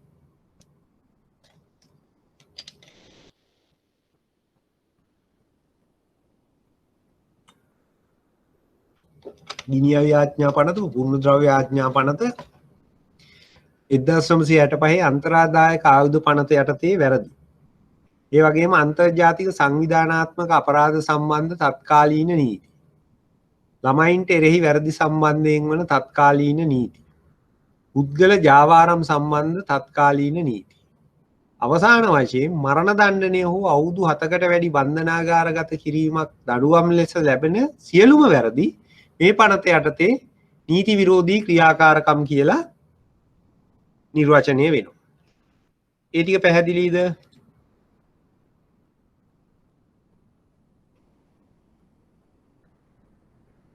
මේක අපි ලබන සතියේ කතා කරමු. මේ මොකද මේක මුදල් විශුද්ධ තව පනතක් තියෙනවා මූල්‍ය ගනුදෙනු වාර්තා කරන පනත යටතේ. ඒකත් කතා කරාම ඔයාලට මේක පැහැදිලි කරලා දෙන්නම් චැරිටි ගැන. මොකද නැත්තම් මට ගොඩාක් දේවල් කතා කරලා තමයි මේක පැහැදිලි කරලා දෙන්න වෙන්නේ. එතකොට ඔයාලට ලේසි. අපි අර කතා කරලා ඉවරුණාම මේ 53 ඉවරුණාම මම ඒකයි මේ ප්‍රශ්නේ අහන්න කිව්වේ. අනිවාර්යෙන් ලබන සතියේ මේ කතා කරලා ඉවරුණාම අනිත් පනතත් කියන්නේ. එතකොට මේ නිර්වචන ටික ඕගොල්ලොන්ට පැහැදිලිනේ. මොකද මේ නිර්වචන වලින් හැමදාම ප්‍රශ්න අහනවා. එතකොට අපි යම් අවස්ථාවක මේක හරියට තේරුම් අරගන්න නැතුව උත්තර දුන්නොත් අනිවාර්යයෙන්ම වැරදි. අපි නීති විරෝධී ක්‍රියාකාරකම් කියලා ඒවා කියලා හරියන්නේ නැහැ. මේ පනතේ නීති විරෝධී ක්‍රියාකාරකම් කියලා තියෙන ටික තමයි උත්තරේ විදිහට බලාපොරොත්තු වෙන්නේ. ඒ අර වෙන මොනවත් ලිව්වට වැරදි. දැන් මත්ද්‍රව්‍ය කියන වචනේ මේකේ කොහෙවත් නැහෙනි. නමුත් ඒකෙන්නේ මෙන්න මේක විෂද්‍රව්‍ය අභිංසා අන්තරදායක ඖෂධ පනත. ඒක ඇතුළේ තමයි තියෙන්නේ. ඊගාවට අපි කියනවා ත්‍රස්තවාදයේ වැළැක්වීම සම්බන්ධ නීති. ඒක පැහැදිලි. අල්ලස් පනත. අනිත් ඒවා වෙන දැන් මෙන්න මේ තනි මේක ඇතුළට තමයි එන්නේ මරණ දණ්ඩනය හෝ අවුරුදු 7කට වැඩි බන්ධනාගාරගත කිරීමක් දඬුවම්සේ ලබන සියලු වැරදි මේ පනත යටතේ නීති විරෝධී ක්‍රියාකාරකම් වෙනවා. පැහැදිලිනේ? එහෙනම් මේ 52 සම්බන්ධයෙන් අපි අද කතා කිරීම නවත්තනවා. ඊගාවට ලබන සතියේ තවත් පනතක් තියෙනවා. ඉතින්දි මට ඕගොල්ලොන්ට දෙයක් කියන්න තියෙනවා. ලබන සතියේ අපි කතා කරන්නේ මේ 52 ක්‍රියාත්මක කිරීම සඳහා අවශ්‍ය වෙන මේ ලෝකයෙන් වැරදි කියලා කියපු දේවල් කොහොමද අපි නිවැරදි කරගන්නේ? කොහොමද ඒ වැරදි කාර්යෝ අල්ලගන්නේ? ඒ වැරදි කොහොමද නීතිය ඉදිරියට ගේන්නේ කියන එක තමයි මූල්‍ය ගනුදෙනු වාර්තාකරණය කිරීමේ පනත සම්බන්ධ වෙන්නේ මේ මුදල් විශුද්ධීකරණයට සහ ත්‍රස්තවාදී මූල්‍යකරණයට. එතකොට ත්‍රස්තවාදී මූල්‍යකරණයට සම්බන්ධව අපිට ක්‍රියාත්මක වෙන්න බෑ ත්‍රස්තවාදී මූල්‍යකරණය වැළැක්වීමේ පනතෙන් විතරක්. ඒකට ඕන මූල්‍ය ගනුදෙනු වාර්තා කිරීමේ පනතේ සම්බන්ධයක් ඕන. ඒ වගේම මුදල් විශුද්ධීකරණයට සම්බන්ධයෙන් කටයුතු කරන්න බෑ මේ පනතෙන් විතරක්. ඒකටත් ඕන මූල්‍ය ගනුදෙනු වාර්තා කිරීමේ පනත. එතකොට මේ පනත් දෙක ක්‍රියාත්මක කිරීම සම්බන්ධයෙන් තමයි මූල්‍ය ගනුදෙනු වාර්තා කිරීමේ පනතෙන් අපිට යම් ආකාරයක පහසුවක්. ඒ කියන්නේ අවශ්‍ය කාර්ය පටිපාටිය තමයි එතන තියෙන්නේ. එතකොට මේ පනත් තුනම ඕන මේ වැඩ දෙක කරා. එතකොට ත්‍රස්තවාදී මූල්‍යකරණය වැළැක්වීමට ත්‍රස්තවාදී මූල්‍යකරණය වැළැක්වීමේ පනතයි මූල්‍ය ගනුදෙනු වාර්තා කිරීමේ පනතයි දෙකම. මුදල් විශුද්ධීකරණය වැළැක්වීමට මුදල් විශුද්ධීකරණය වැළැක්වීමේ පනත සහ මූල්‍ය ගනුදෙනු වාර්තා කිරීමේ පනත කියන දෙකම. පැහැදිලිනේ? තවත් ප්‍රශ්න තියෙනවා නම් අපි ලබන සතියේ කතා කරමු. අදට අපි අවසන් කරමු.